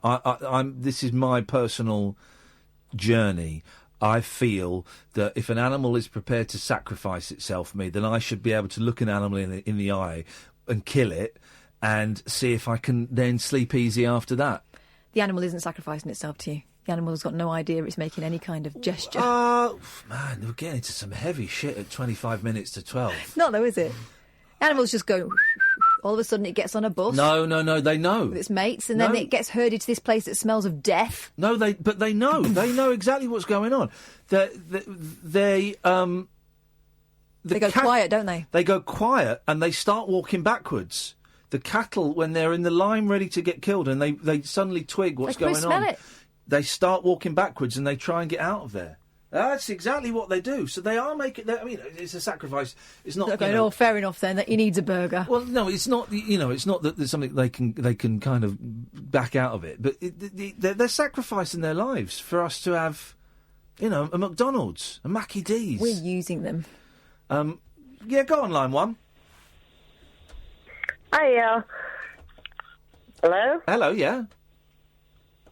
Ian. Yeah? I ain't got much credit. I'm just doing a quick call. I'm just intrigued by everything you're saying tonight. Yeah. I'm a white witch and I'm a vegetarian, so it's like got me goat up a bit. You got your goat up? I'm one that, literally Put goat your goat back down. We don't. You don't want that. What's got your goat up? No, I'm the one that tweeted you with the sex magic. Oh, thing. Louise.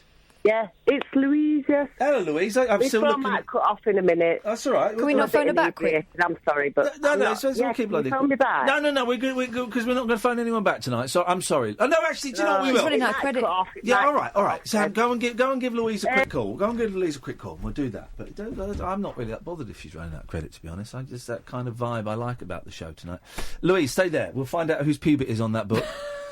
And more. We're going to go to a break as well now, Sam. This is the Late Night Alternative on Talk Radio. Experience the unconventional. Hello. The unpredictable. Don't you think that's a bit weird? And the completely unorthodox. It was my birthday. With rule-free Iain Lee. I was just trying to generate a bit of content. The Late Night Alternative with Iain Lee. Hate alarm clock. Hate going to work. On Talk Radio. That's what I was trying to do. I was trying to generate a bit of content, and I wasn't feeling it. I felt like a fraud. So tonight we've just chucked everything out the window. It wasn't really working, the show. It was a bit flat. And many other presenters would have considered it a solid start to the show, but it just wasn't filling me with joy, and I felt like a fraud. So we've chucked everything out. I'm not really asking for phone calls this evening. It's just me, Iain Lee. Good evening. Kath is here, and Sam's going to come and sit with us in a bit when he's finished. He's the poor lad. He's got to do all the technical stuff out there, then come in and join in, and we force him to do black magic spells, and then we've got to kick him back out again. Now, is it Louise or Louisa? It's Louise. Louise. Thank you, Louise. Go Wales. So you sent us... I can't see your tweet now because I've just had to scroll through 200 tweets. But you sent us a picture of a magic book with a pube on it. My dog's there. Okay. My book out. It was your dog's hair. All right. I'm a clean lady. Okay. Oh, there you go. Well, that's... Tidy work surface is always something we should be proud of. I don't do body hair. I'll just put that out there on air. Yeah. Okay, so give us... Because here's the thing. Can we speak frankly? Yes, Mr. Shankly. Yes. I'm mistrustful of white witches. Excuse me, sorry. Hang on, I've got my son echoing downstairs at me a minute, sorry. Just repeat yourself, sorry. Yes. I am mistrustful of white witches. Why? I don't get that, why? Because what is the point? What is the point? What is your why? What is my why? Yes. It's to help people. We do healing spells. We do love spells to help people find love. We do it, like I said, we do healing spells to help people recover from illness and stuff like that. It's all about putting positive energy out there. But we all witches, you've got your white and your dark witches. You've got your grey area too. Yeah. So Well, you don't have a grey area. You just said that you're I shaved. No, all witches have got a grey area. Oh, right, We're sorry. you've got your yin yang, your dark, your light. Yes. Everybody's got that grey area. Well, hang on. There's no grey. Let's get pedantic. There is. There's no grey area in yin and yang. There's yin and yang. Yeah, which is your black and your white, which is representing your good side, your dark side. Yeah, but there's no grey area in yin and yang. Okay, all right then. There might not be a grey area. But I suppose we sort of like... You know what she means. Stop being tight. But she's. I want to get. No, I tell you why. Is I'm not saying this for a laugh. I'm not saying this for a laugh, Louise. I want to get this absolutely spot on. So I am going to pick up on things like that because I want to get this absolutely spot on because I'm fascinated, right? And I really appreciate you calling in, and I really appreciate you sending that picture. Okay, so are you saying then that this grey area, is it like being? I'm trying to put it into terms that I can understand. Is it like being tempted by the dark side? No, I'd say the grey area just represents everyone in humanity, I suppose, if you're going to put it cheesily. It's like everyone's got a good side, a bad side. Yes. But majority of people live on in the grey area, which is like you all think good thoughts, you think bad thoughts. Okay. So a lot of white witches, sometimes if we're pissed off, we won't go deep into the black side, which I suppose can get called like dark magic, satanic magic. Yeah. But if someone pisses me off, I will X them. And I've done that before. And I know you might think it's a load of bollocks and you don't believe in All right, it. just Sorry, am I allowed to swear? No, well, okay. Well, I think we've used up all our swears for this month. Yeah, sorry about that. No. Well, listen, but so go on. What? So that's not a very white thing to do, is it? Put a hex on somebody. It's not. But this is what I'm saying. People perceive white witches to be all angelic. With and great power comes great responsibility. And fluffy and light. We humans end at day. So if someone gets us angry, we're still going to deal with that in our way, but not as deep as someone who's into black magic would. Okay, so what would someone? My signature call. If someone, I didn't ask that. I wasn't going to ask that. I want to know. I want to know what someone did to warrant a hex and what hex you put on them. Well, this is exactly what I was just going to say then. My signature call is if someone is really irritating me, talking ill of me, or doing something bad against me. My signature thing, if someone's talking bad about you, my first call is to give them a sore throat so then they can't no longer talk. But hang on, your signature move. My signature move is giving someone a sore throat. Well, that's not very white magic. I would call you black magic, woman. That's not black at all. That's just being like. It's quite black. No, that's grey. Giving someone a sore throat is grey. That's grey. I'd go well deeper than that if that were black magic. Yeah, she'd choke him. Yeah, but that's... Well, no, not breathe. But surely grey is... And I never use no animals anyway. I'll just put that out there because I'm vegetarian. You'll find that a lot of witches are vegetarian because we are connected to nature and animals. Yeah, but what if a dog pissed you off? Would you put a hex on that? Heck, I love my dog to bits. I love my dog more than humans. Okay. Well, that's why his pubes are on my book. I don't think dogs have pubes. Pigs do. Pigs do. I've seen them. Okay, so what is the worst? What is the worst? Could you give someone? Could you give someone like cancer? I wouldn't do that. No. I didn't ask that. Could you?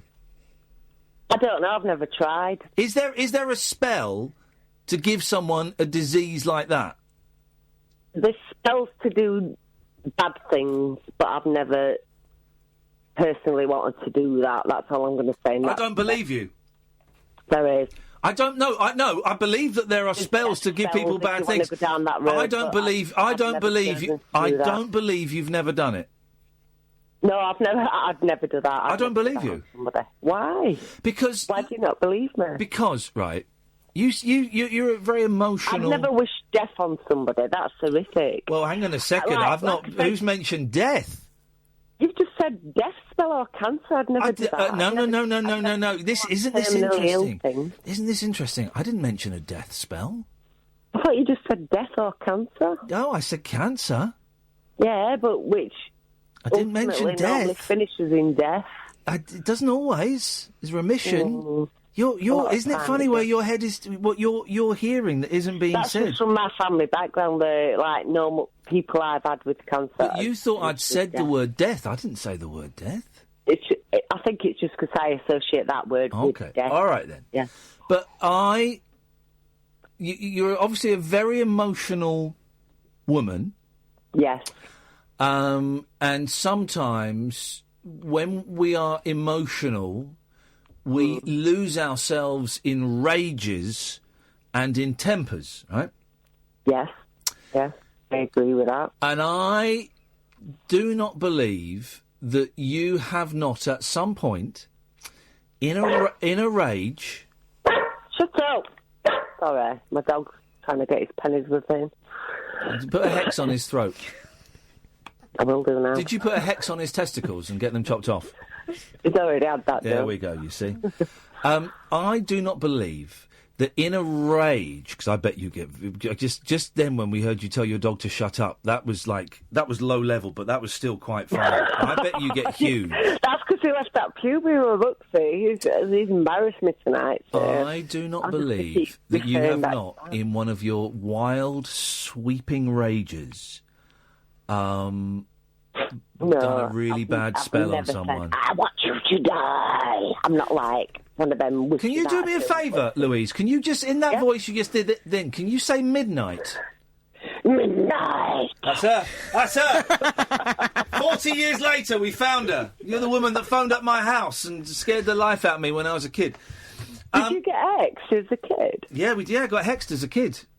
Really? Well, in as much as someone phoned... Here's the story, right? I was about 6 years old, and it was late at night. We waited for my dad to come home. I think Morecambe and Wise was on, and there was a phone call. It was quite, say late, it's about 9 o'clock, and my mum answered it, and she put the phone down, and she's like, look, weird.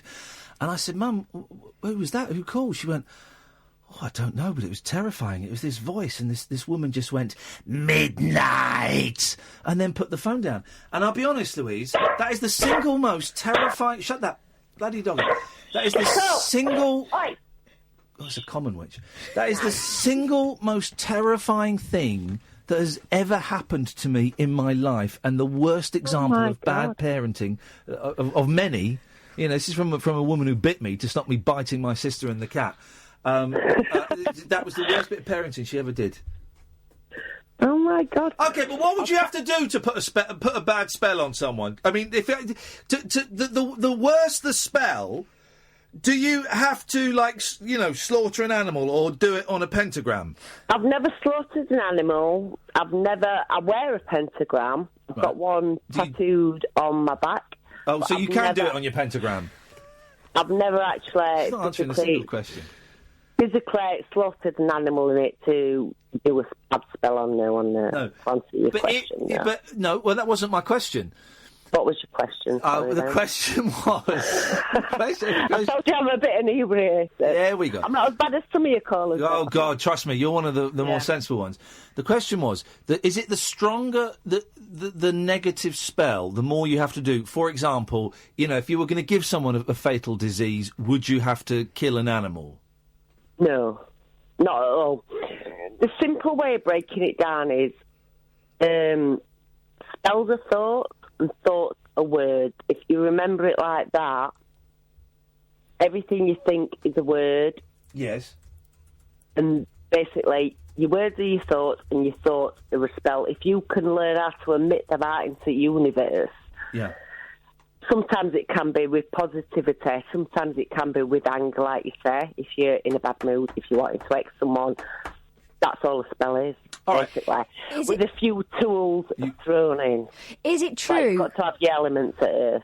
Can I ask you a question, Louise? Is it true that whatever you put out, you get back?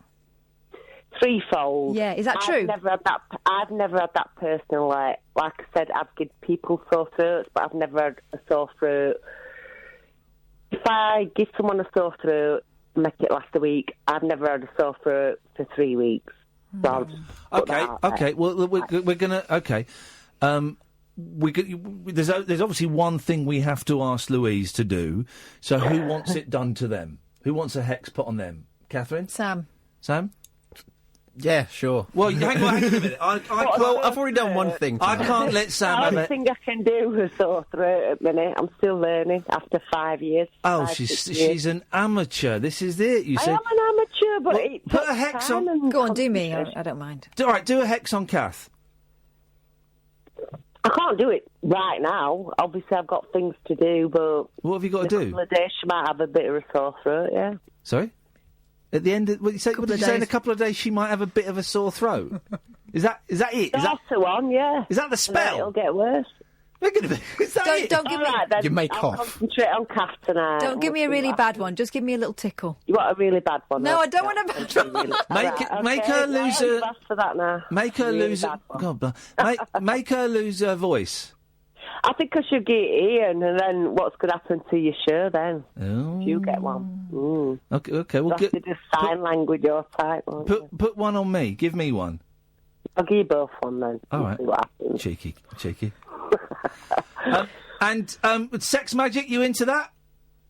I've never tried it personally. I've read about it, but it's not something I thought I needed to ever try because I'm awesome at it anyway. So You what? She's I'm awesome at it anyway, so I never have to try it. So. I don't think you're a real witch. But Louise, it's nice talking to you. Thanks very much. Ta-ta, bye-bye. She's going to give me a sore throat from laughing. I don't think she didn't understand any of what magic was. Wow. Sex magic doesn't make you good at sex. That's not what it's Suddenly for. your boobs go massive.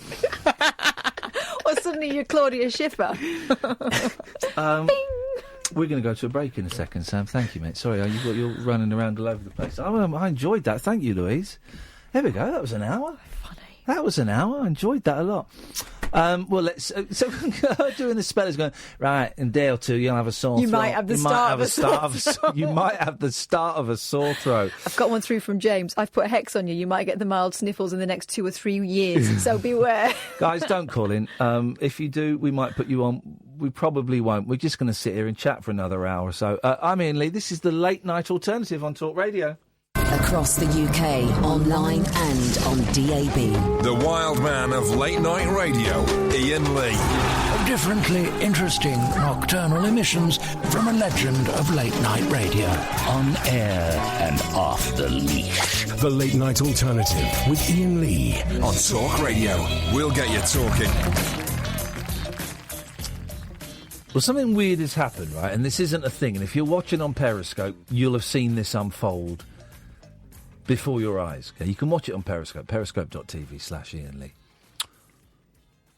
So tonight we've had Sam saying Bloody Mary 3 times into a mirror. Yeah.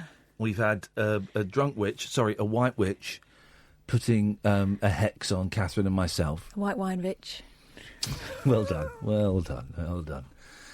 And then we went to the news. We're not doing a normal type show tonight because I just can't be bothered with it, right? And during the news, Sam popped his head round the door and said, "Did you order some food?" We went, "No."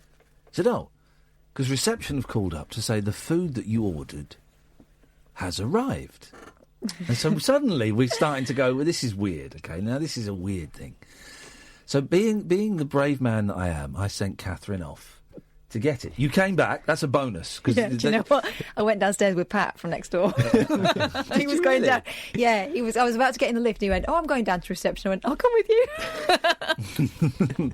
And we didn't know if you were going to come back. And then, half an hour later, I go, "Sam, can you go and find Catherine?" And then the end of the show to me. But we've done that one already. And someone has delivered a Papa John's. It's not a Papa John's pizza. No, it's like a big cookie. It's a giant cookie, and it's warm. Smells good. Now, who Who's that from, though? Who is that from? My rule of thumb, because there's a great story, and a lot of it has been taken offline, I think, for legal reasons. You know, you can go on, you can get, if you've got enough money, you can get a lawyer and they'll take stuff offline. Well, they request Google take stuff offline. But in 1986, Mike Mendoza, famous radio host, used to work here, ate a cream cake that was... He ate cream cake at the start of the show. He said, I'm going to do the cream cake by... I don't remember it. I used to have it on tape. I haven't got it anymore. I've been doing a cream cake by Michael. And that was Steve, wasn't it? Steve in South London. So I'm going to chuck him to this. And it had been laced with LSD. And it was when Mike was doing like a 5-hour show overnight or something. And by the end, it was a gibbering wreck. He didn't make it to the end of the show. I think he got about 2 hours in and someone saw what was going on and steered him off. So I'm always reluctant to eat food that has been sent in by a listener. But I don't think Papa John is a listener to the show. This can only be... Or someone's got a Papa John box. Oh, God, I bet... Let me just check Papa John does big cookies. Well, it doesn't taste salty, so that's a bonus. Papa John. Let's have a look. Let's see if he does... see, if he doesn't do cookies, you're eating something unexplained. That's what Howard Hughes says to the ladies. All right, hang on, let's see what we got here. Hang on, I don't want to register Papa John, I just want to see what you're selling. I would never think of getting a delivery from that gentleman. No. Or to go, what I need about this time of night is a massive cookie. I'll be honest, it's amazing. All right, hang on. Let me have a look in here. I'll pretend I'm going to order and then he'll show me his wares. Hang on. Okay, yeah. If you thought the last hour was shambolic, you're now just listening to a producer trying to find an online menu.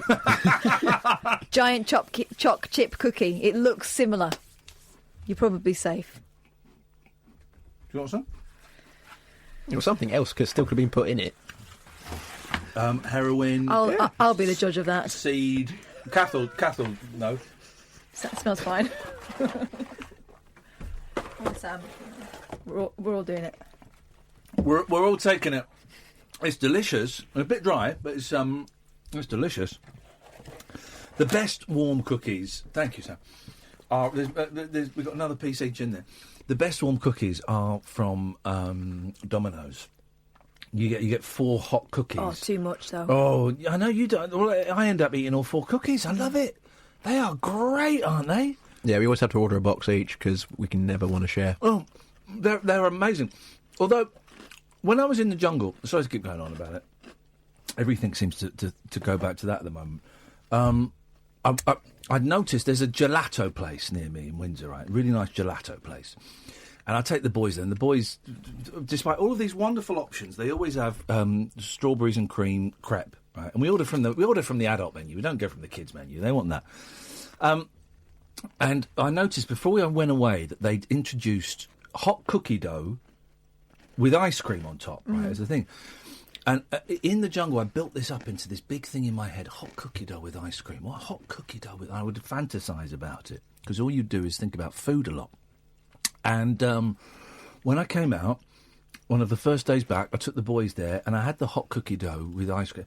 And it was a bit sickly. Yeah. It was very disappointing. So when I go there now... I've had enough of that. Yeah, enough of that? Yeah. I'm full up now. When I go there now, I have a good old-fashioned banana split. Do you? I have a banana split. And do you know what? This is what got me thinking, right? And this time I had a banana split, and it had loads of strawberries with it. And I thought, even this is too much.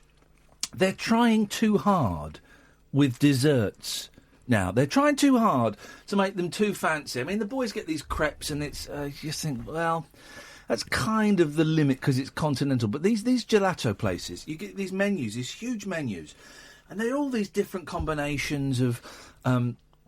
You get the ice cream in a waffle cone now, don't you? When I was a kid, an exotic ice cream was a Popeye, which was a cone, a Mr. Whippy cone with an ice lolly stuck in the top. That was as exotic as it got. And all of this stuff now, I do think they try too hard. Too much choice. I just think everyone needs to just go back a bit.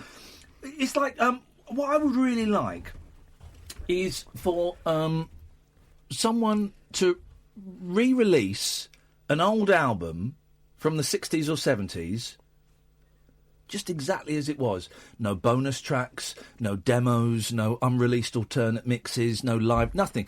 Just release the album, because I'm sick and tired. Everything has got to have more and extra. And I like these box sets with the extra stuff and all the big bit. But just release it as it was, guys. Also, sometimes there's a reason why it got left off in the first place. It wasn't as good as the rest. Yep. There's a withheld number calling. Right. We'll try it, but be prepared for it to be someone unfunny. Hello, caller. On they go. All right. Well, that was disappointing more quickly than I thought it was going to be. Well, these things often are. How's your throat feeling? I'm fine. Yeah. Yeah. Well, it may happen in a day or two. Yeah. We just don't know. No side effects from the Bloody Mary, Sam? No, but I keep feeling the need to look over my shoulder. Well, you should do. See what's behind you. Have you ever punched anyone? Yeah, a couple of times. Oh. I went to an all-boys school. Brawls were a standard. Well, first of all, well done for using the word brawl. Yeah. Because that wasn't expecting that to come out of a young man's mouth. Punch them with your full force. Yeah. In the face? No, chest. I've not smacked someone properly in the jaw. What does it feel like? Hurts your hand. Really? Yeah. And it wasn't in the chest. The chest is a strange. He was place. a very tall guy. I wasn't the tallest of people growing up. I was always really, really small. So were you just swinging? And so it was literally just this went straight out in front of me, and I connected with the top of his chest. You never did a foot to the ghoulies? No. I wouldn't do that. Too gentlemanly. Bruce Lee, of course. Jeet Kune Do. What's the Krav Maga? You know Krav Maga? No. Isn't that what... I thought you were Mossad. Isn't that what they... Oh, I wouldn't be able to tell you if I... Isn't that what they... is Mossad the Israeli Secret Service? Isn't Krav Maga, I think, is the martial arts that they use, and basically it's the same as like Bruce Lee's thing. Like anything is a weapon. Like so, I've got a pen here. That glass. Papa John's box. Papa John's Give box. me a nasty paper cut with that. Everything around you, is a weapon, and can be used. And I do think in a fight, I've never punched anyone. And it's my one regret. I've been punched hard in the face and knocked down. I've been kicked in the face with a Dr. Martin boot on. It was horrible. I was getting dragged across a field by these young gentlemen that worked at a fair. Me and some mates, they were dragging us away from the fair into the darkness, and I thought, I'm going to get bummed and murdered here, and it was horrible. And then some woman was walking a dog. She went, "Oi! Oi! Oh, bugger off! Leave! Oi!" And we got up and we ran away. Good God! Oh, it was horrific. So I felt a boot in the face. Like, imagine someone kicking you in the... I think they kicked me in the eye. I seem to remember it in my left eye.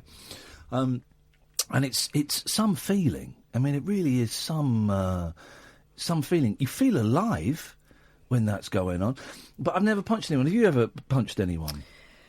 I remember it's punching him, but I don't think I did. I think I probably just smacked him. Who? Well, when I first moved, there was this lad in my...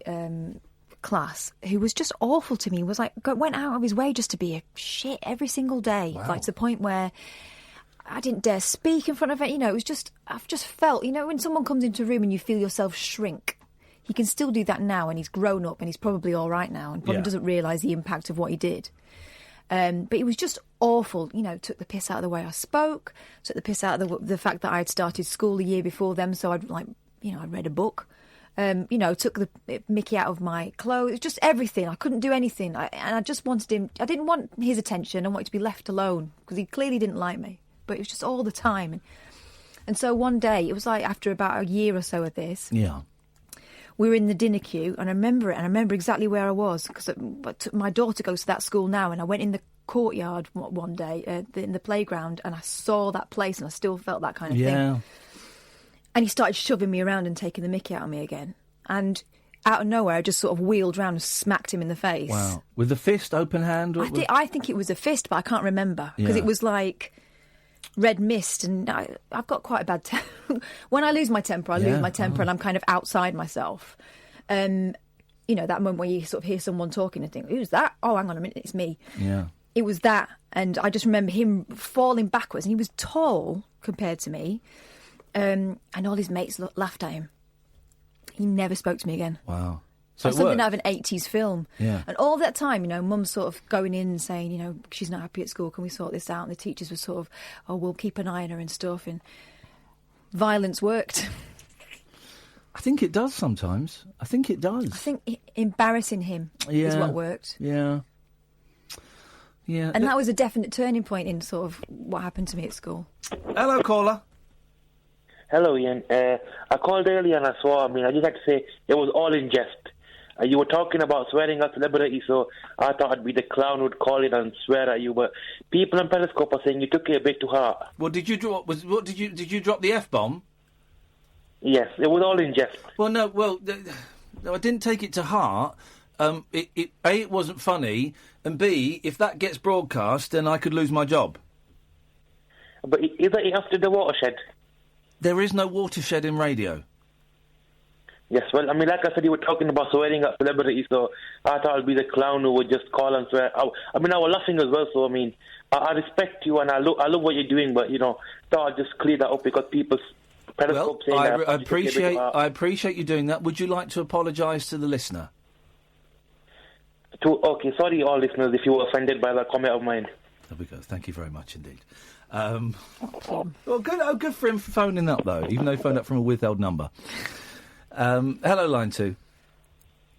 Hello, is that you, Ian? Yes, it is. Yeah. Oh, really brilliant to see you getting Angel's Piano back on your show again. Sorry? Earlier on. What? You got Angel's Piano back on the radio earlier on. No, I don't think we did. Well, you were speaking to her by phone. What? You spoke to her by internet phone earlier on, didn't you? What on earth are you talking about? I don't know what an internet phone is. You spoke to Angels earlier on because I watched you on Periscope. Are you watching an old Periscope? You're watching an old Periscope, you prune. No. Right. No, this is the second time. The second time you spoke to her. No, we've not. No, it's not. We haven't. Oh. You're watching an old Periscope, mate. Oh, it came up wrong on my phone. I do apologise, Ian. I do apologise. You absolute muppet. But thank you. It's a timely reminder. We will get Angels on again. She's great. It's not funny watching an old show and thinking... Time travel. Time travel. Have you looked into this Dark on Netflix yet? Yes, I watched episode 1 today. What did you reckon?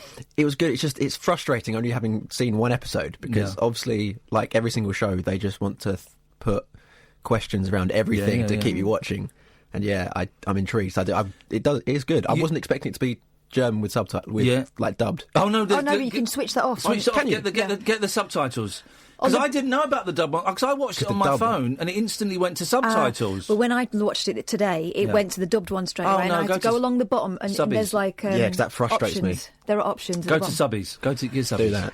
It reminded me a lot, right? The kind of, and I said to you, it's slow, but it wasn't necessarily criticism. Kind of this slow pace, like flicking from one set of characters to another, and sort of flagging up the relationships, and you realise, oh, hang on, that's that person's kid. Yeah. So, it was a slow setup. It reminded me a lot of The Returned, the French one that was on Channel 4 a while back. I loved that so much. I'm trying to get Ian to watch that, but he refuses to, because he refuses to watch anything I recommend. But, I think it's going to be a belter. I'm loving it. We're going to go to a break in a second, young man, so go stand by your post. My sister, who normally agrees with me on things, hates it. Oh. She thought it was too slow. She's wrong. She's wrong on that. It's a cracking show. You're listening to me, Iain Lee, her Catherine Boyle. We've got Sam in here as well, although she's just popped out to press some buttons. We're just kind of having a sort of late night... I nearly said a late night jam session, but I don't even know what that means. Slow jams. Trevor Nelson's slow jams. Trevor Nelson's slow jams. We're just having a chat and just seeing what we talk about. Not really taking calls. Occasionally, if I see a number flashing up on the screen I don't recognise, I might put it through. or if it comes while there's a lull in the conversation. Otherwise, don't bother. Let us do the work tonight. This is the late night alternative on Talk Radio. Experience the unconventional, Evening, boss. the unpredictable, and the completely unorthodox. Exactly. With rule-free Iain Lee. The late night alternative with Iain Lee I've got no internet for the last 4 days. on Talk Radio. Go on, line 1. Hello? Yeah. Is that Sam? No, Is it's Ian. Ian. Oh, hi, Ian. It's Sanchez. Just say I'm loving the show. Thanks very much. Are you into black magic? No, but I'm interested in it. I just like listening to it. Sorry, I've got to turn the radio off. Okay. Yeah, I'm just into it. Like, just what I just say, this show's brilliant tonight. I don't know if it's brilliant, but it's something a little bit different. I don't know what to do for the last 40 minutes, Angela. What do you suggest? Carry on. It's quite interesting. Carry on, isn't it? Carry on. We'll carry on. Angela, thank you very much indeed. We'll carry on. Although I feel the chat about black magic is kind of we've kind of come to an end. I did have something I was going to say, and I can't think what it was. We're doing our first rabbit hole recording of the year this Saturday. Is it Saturday in Luton? Yeah, Saturday. Saturday at the Bear Club in Luton. I think there's about 80... It's sold out. I think it's about 80 people that place holds. If you ever want to come to any of these silly things, Sam, just ask. If you don't want to, that's absolutely fine as well. But you and a friend would be very welcome. We give you a reduced rate and everything. We get this guy in for nothing. So it's the first one. For those who don't know, The Rabbit Hole is a podcast that me and Catherine do, and it is a phone-in show, but we do it in front of a live audience. And we stream it on Periscope, and people can phone in. I've not checked the answer phone messages since before I went into the jungle. Oh, blimey. So I'm kind of dreading that because, well, I'm dreading it for 2 reasons. There'll either be none, in which case, all right, or there'll be just too many to sort through, and they'll all be kind of time sensitive, and that time will have gone. But that'll be my mission tomorrow. Is anyone feeling a bit sick?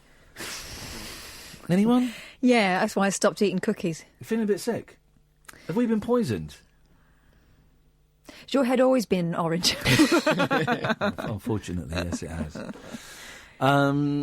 So we're doing that on Saturday, and then we're going to Dublin on the 27th. Yeah. We just booked the flights and the hotel. Belfast on the 28th. And then we've got Bath, and we've got London, and we've got Brighton. God, that's quite a few, actually, isn't it? Yeah. That's quite a few. And I kind of need to... I mean, we haven't recorded one since November. I think I might have forgotten how to do it. Yeah, I'm a little bit nervous about doing it, because we rock up. It's kind of like this show, in as much as we rock up with... I make a few bullet points, literally write down 2 or 3 words about stuff that might be interesting to talk about. But we don't have a show. There's no act, so to speak. And we do like 2 hours of no act, and that's quite a long time. Well, I suppose this show is no act. Mm-hmm. This show there is no act, and we do 3 hours. We do 15 hours a week of nothing. Mm-hmm. Imagine that. I suppose there is a skill, I think, to weaving. I was going to say weaving gold, but it's perhaps slightly egotistical. But weaving certain, clothing out of thin air. Yeah, that's what we're doing. We're making a suit every night out of nothing. They're like making mailbags, like prisoners. Do the prisoners actually do that? They make headphones. You know the headphones you get on airplanes? No. Yes. They are not. Yeah. True. Really? Yeah, because my sister used to be a flight attendant. And she used to be a prisoner for smuggling drugs on her flights. So, is that true? Yeah. Yeah. But how much do they get paid for that? Because they're really low quality, those headphones. Probably not a great deal, but enough to buy them some fags. You're not allowed to smoke in prison, is it? Oh, no, they're going to... You can now, but they're going to get rid of that pretty soon. Yeah, because it qualifies as their home, doesn't it? Yeah. But it's also someone's workplace. Someone's workplace. Imagine being in prison for, years I was in a thing at the weekend, and there were lots of people talking and sharing their stories and stuff. And there's a fella I've not seen for years in there, not seen him for years and years and years. And an old guy, probably maybe in his 60s, I don't know. And he was saying about how he'd been away in prison for years. And it's not the reason I'd seen him. He'd been in prison. He's been in prison before I knew him, probably. Yeah. And I've just not seen him because I've not been to these places. And he didn't say how long, but he said he'd been in prison for years. And he said it was a long time. And you think, flipping it, imagine how do you gird your loins? How do you steady your tiller? How do you get your head around the fact that you're going to be in prison for, let's say, 10 years? 10 years! You know, as if 8 years is any easier than 10 years. But in my head, that's kind of how it works. But you're going to be in prison for 10 years. Mm. That's nuts, man. Yeah. Yeah, how do you... yeah. Do you know anyone who's been in prison, Sam? No, not at all. It's my big fear. It's my real big fear is either going to prison for a crime I've never committed or actually doing something stupid. Because so many times in my life, I have found myself stood outside an office thinking, how God, I've done it again. How the hell did I end up here? And it happened at school. It's happened it happened at the BBC. You know, metaphorically stood outside an office. It happened at LBC. It's happened everywhere. I've found myself just seemingly caught up in a chain of events that have ended up with me causing trouble, and of course that the chain of events is me. I am the chain of events. I don't think that can be applied to BBC. No, I think it can to a certain extent. Not really. No. I think it can to a certain extent. They were wrong. Don't get me wrong. You know, I'm not in any way. But you gave them the ammo. I would have played it differently. Looking back on it, I would have played it differently. I allowed my mouth to. I mean, they had no reason to sack me. They didn't sack me. They made it untenable for me to work there. But I shouldn't have got as carried away as I did. But we didn't realise that was a possibility. But still. Yeah. Hey, Sanjay. Well, hello there. My granddad in the Second World War. Yeah. Rather than going and fighting, he robbed the jewellers, and he figured that if he didn't get caught, he'd get a load of gold, and if he did get caught, he'd get sent to jail and he wouldn't have to fight. Are you speaking into your phone? Are you using your phone correctly? I might not have a great signal, but I do know how to which end I'm talking into. Okay, well, the signal is fine, but it's sounding very, very muffled, and I think phone technology is better than that these days. Oh, you've had a bad night, haven't you? I can't understand what you're saying. I don't know what you're saying. All right, I'll call back another day. Is that David? Yeah. Hello? Oh, man. What is this? Can you hear him there on the radio? Can you hear what he's saying to me? Yeah? Thanks. No. Let's tell this interesting story about my granddad. And he's saying he can't hear it. Yeah, no. Yeah. There's no one there with you. No, he ain't that bad. Yeah. There's no one there with you. Do you want to put them on? Yes, I would love you to put the person on you were just speaking to. Yeah, and if they sound any different to you, it's going to blow my mind. Hello, is that Iain?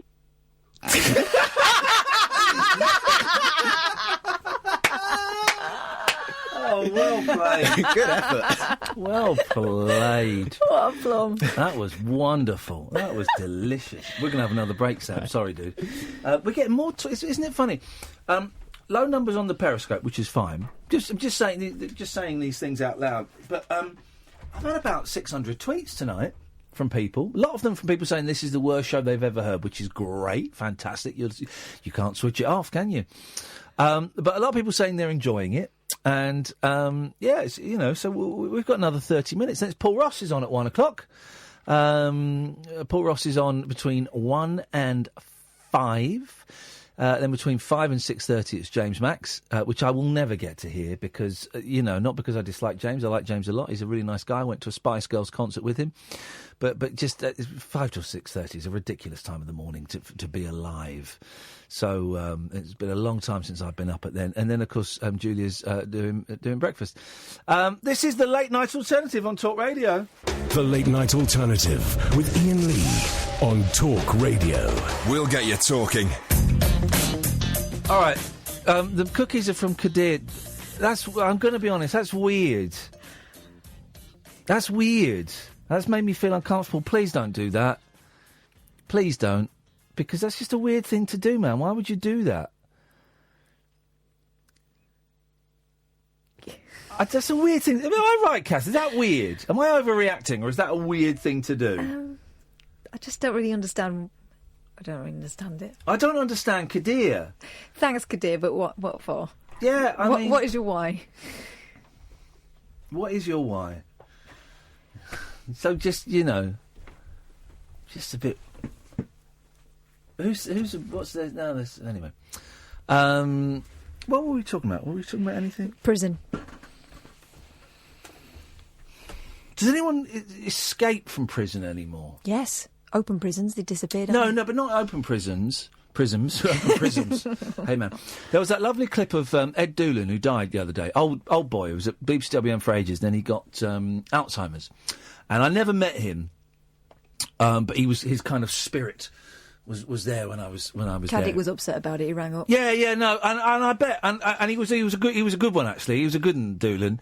Towards the end, maybe not quite, but he was a good one. He was one of the people that made speech radio interesting. And there was a great clip that Radio 4 played from, I don't even know when it was from. Let's say the 90s. It doesn't really matter.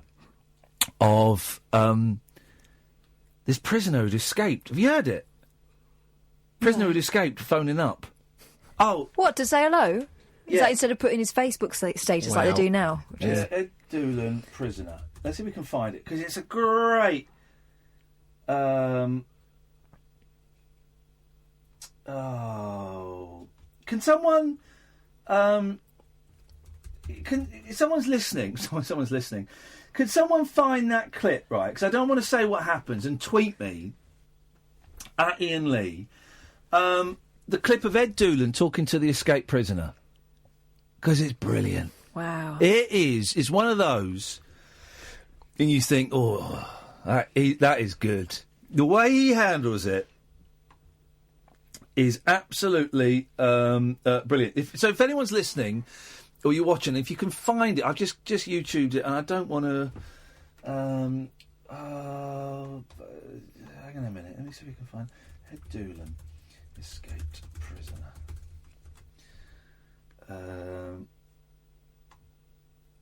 He was from Australia, 76. He was,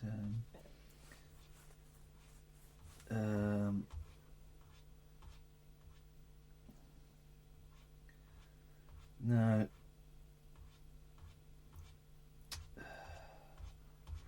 No, I'm not going to find it.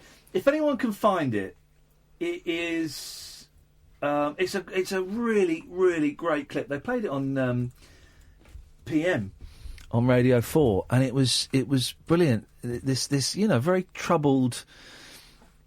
He sounds like a young person phones up, and Ed's this kind of very sort of strong, secure voice. It's great. It's great, and for me, it sums up what the excitement of what radio can do, and why late night. It was a late night show, late night phone-in radio, man. You're not going to get that on the breakfast show.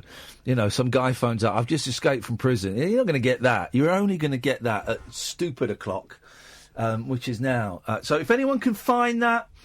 And can tweet it to me. That would. I'm just clicking. See if anyone has sent it. No. Okay. Well, maybe we won't find it and we won't play it. But basically, this fella says, "I've just escaped from this prison," and Ed Doolan says, "Well, what are you going to do?" He said, "I don't know. He says, "Well, you got to hand yourself in, son." I don't want to do it. He said, well, why don't you go? Why don't you just go to the nearest police station? I don't want to go to the police. They're all pigs and bastards, and I hate them. He said, well, why don't you go back to the prison? I don't know. Maybe I should. He said, well, and Ed Doolan. This is brilliant, right? And Ed Doolan says, well, why don't I come and meet you, and I'll take you back to the prison? And the bloke goes, nah. How would that work? He says, right. He says, right. What we'll do is, I'll finish the show, and I'll meet you somewhere, and I'll drive you back to the prison, and it'll be better if I'm with you. And and he did. He met the lad off air and drove him back to the prison. I don't know if he drove him to the prison or the police station, but he did. He took him in. He's like Dog the Bounty Hunter, but less of a knob. Yeah, it's wonderful, and it's one of those things where if anyone did it now, it will be copying that. You know, and you can't. You know, it's one of those things. And I was listening to it. I was listening to it at 10 to 6 on Monday or Tuesday, whenever it was on PM. It wasn't Tuesday. I don't know wherever it was.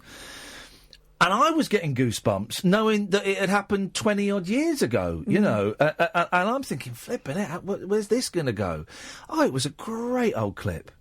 And you know, where is that person going to come from next? Because there are some old duffers at the BBC that don't really deserve to be there. I mean, Spendlove got the boot from the BBC 25 years too late, and he's popping up somewhere else. And I don't want to badmouth anyone, but the guy's a prig. And there are plenty of people in BBC who've been there way too long. But too comfortable, a lot of them. Yeah, but I mean, well. But there are also some brilliant people who aren't getting breaks because those people aren't moving. Yeah, who aren't. Yeah, definitely. I'm trying to be careful what I say, so I'm not going to say anything because, yeah, no one's found that clip. Huh? That's new. Well done. Oh, thanks very much indeed. Well, I was about to be rude about someone we used to work with, and then say something honest about someone else we used to work with that could be conceived as rude, but I didn't mean it as rude, so I stopped. Good. Thanks very much indeed. That's called growth. That's called growth. I'm proud of you. And thanks, Kath. I'm learning. There were some quite good stories in the papers. Let me do a couple of these stories. I don't want Today's cookie. That's weird. That's a weird thing, man. Now I've said that, of course, everyone's going to send us like all kinds of stuff through the post, and we get all kinds of deliveries. Give it to Cundy, he'll eat it. Yes. Cundy. I do like a good story of someone getting bitten by a spider. Oh, right. Look at that. Oh, my God. Look at that, isn't it? Eh? My auntie got bitten by a spider on a beach in Fuerteventura. But do they have teeth? Or pincers? Pincers. She got, what's it called? Then, is it? Is it called necrotizing fasciitis? No. No, cellulitis. Okay. That's some sort of, like, flesh-eating disease, isn't it? Pub goer Colin Finch was told he's lucky to be alive. I love stories like this, man. Cheats death. After he was bitten by a deadly spider while enjoying a night out with pals. Colin, 55... I tell you, I'm so glad we know how old he is. This is a weird thing, right? Because I've never really been in the papers. I've been in the papers, the Nationals, twice. There was a third time. One was because I had a stalker.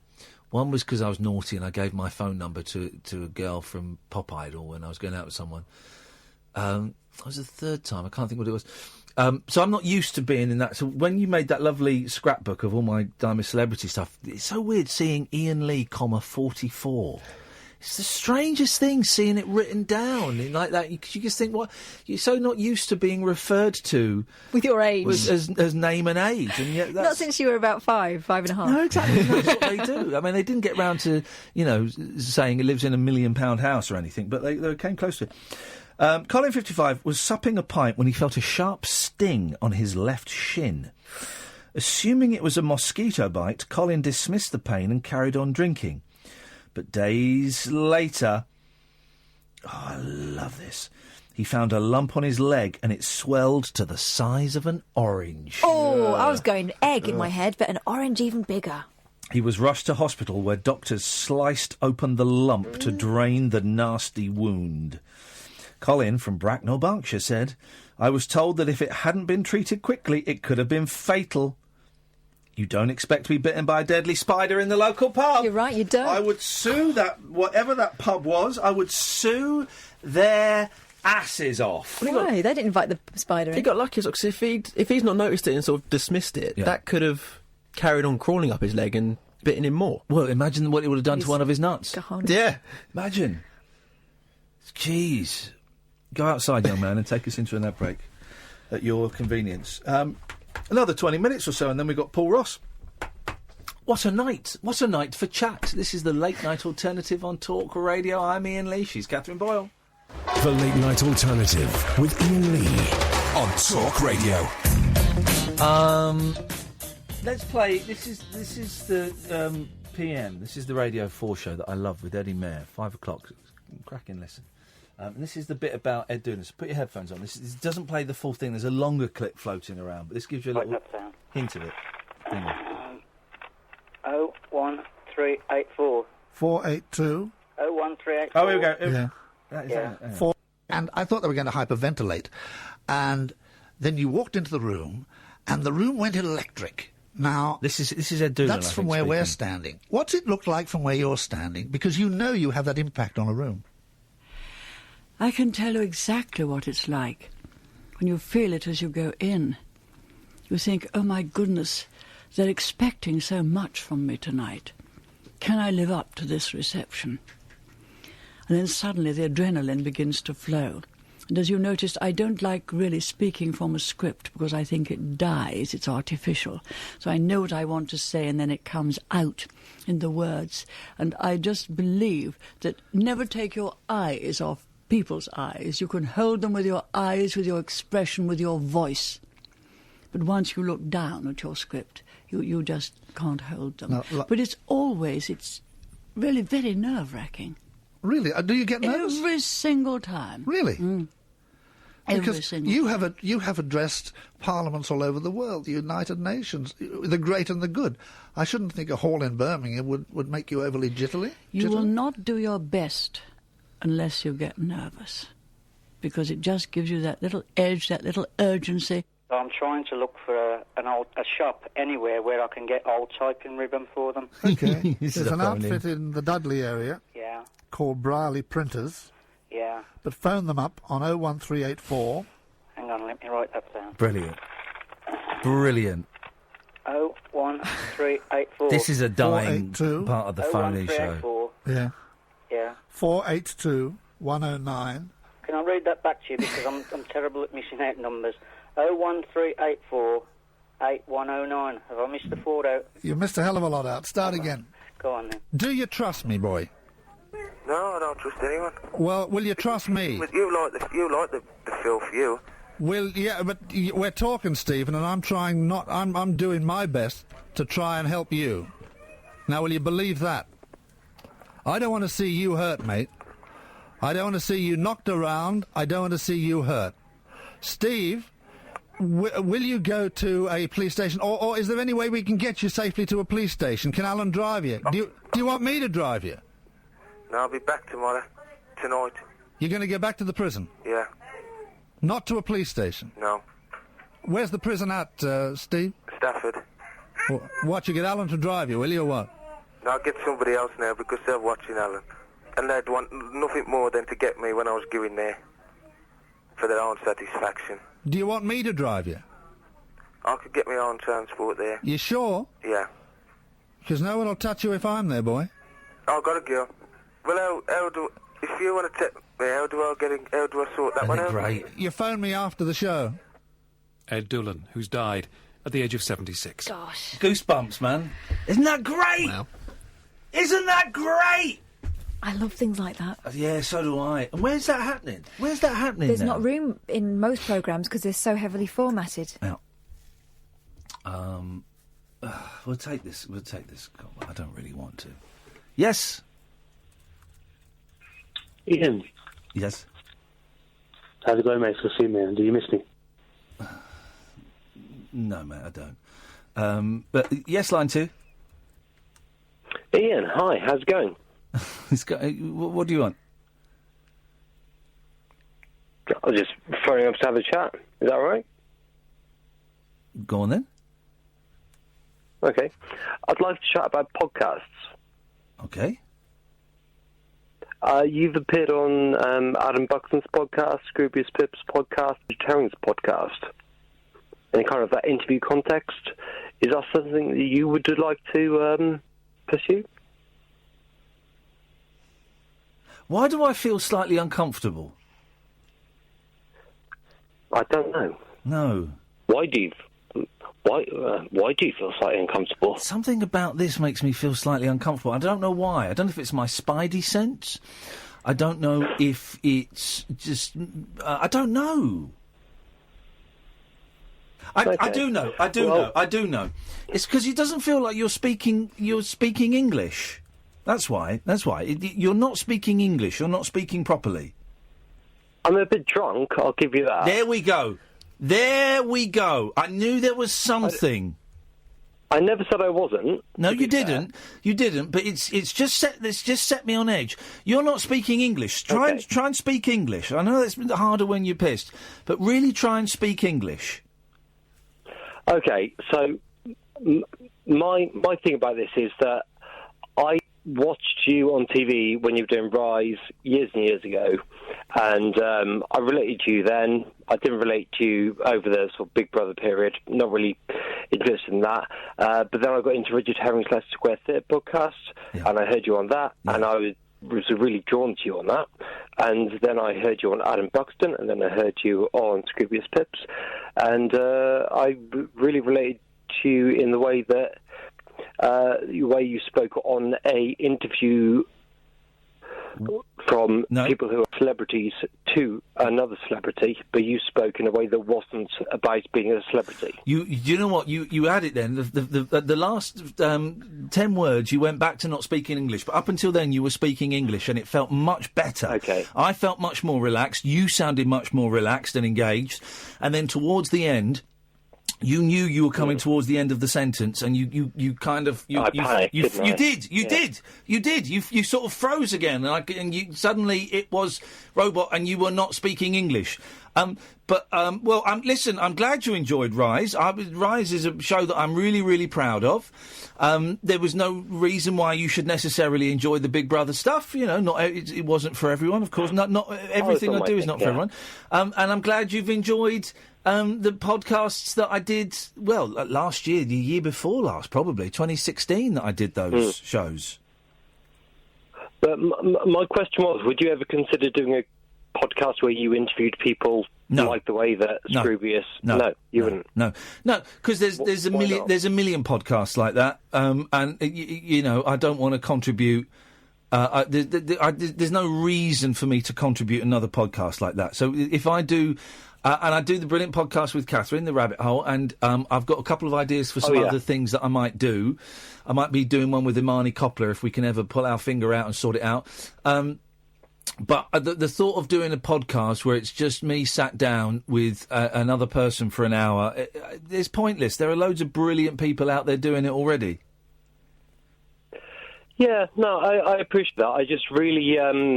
wanted to say that I like the way that you came across in those podcasts when it's a celebrity or someone of that nature having a conversation with another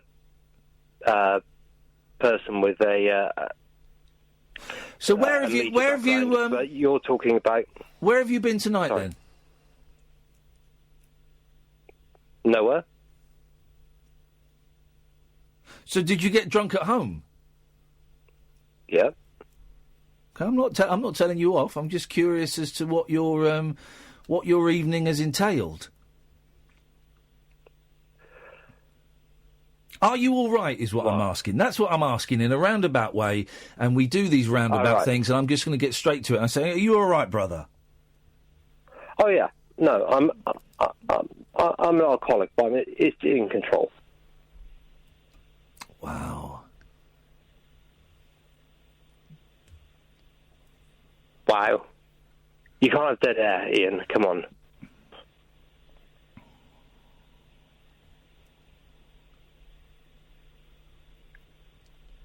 Oh, yeah, you can. It's you, isn't it? I remember. So why have you really called in? Just about that. I don't believe you. What do you want me to have called in about? I want you to... only you know why you've really called in. And this is why I love you. You're an alcoholic, but it's under control. Yeah. That's an oxymoron, isn't it? You're an oxymoron. Sorry? I said you're an oxymoron. Okay, well, an oxymoron means you've just said two conflicting sentences. Yeah, I know what it means. It was a joke. Don't worry about it. Okay, well, don't worry about it. Drunks making jokes ain't funny. Okay, well, I feel we've reached the end of what we can achieve with this. Okay. But thank you for taking my call. I wish you the best of luck. You too, Ian. Cheers. Okay, man. Take care, brother. Bye-bye. There you go, eh? There you go. There was so much in that call. And I knew it. Didn't know what it was. Did you feel it? Yeah, it was a bit dark. Did you feel it at the start, Sam? Yeah. You got that vibe? Yeah. I was on edge from the moment he spoke. I was on. Was tense. I knew there was something going on. Dark vibe. You're developing the spidey sense, young man. You're developing the spidey sense. The hairs on the back of my neck started tingling. Yeah, yeah. And that, again, is the only... You can only get that call at 6 minutes to 1 on a Thursday night, Friday morning. That's the only time you're ever going to get a call like that. And it was... oh, look at Wasim. Ian, that was mean-spirited, and I do feel you're getting pompous in your old age. There we go, pompous again. I'm done with your show now. Okay. Jesus, you came on with an attitude, Wasim, and you're I'm going to say it, you're the most irritating caller I've had. Do you know what I mean? You just good. I'm glad you're done. Jesus Christ, entitlement. What entitlement? Oh man, that guy is nuts, isn't he? There was something. I was listening to Adam Buxton the other day, and he was talking about my shoes on while you talk. How weird it was in podcasting, and I think it applies a little bit to what we do as well.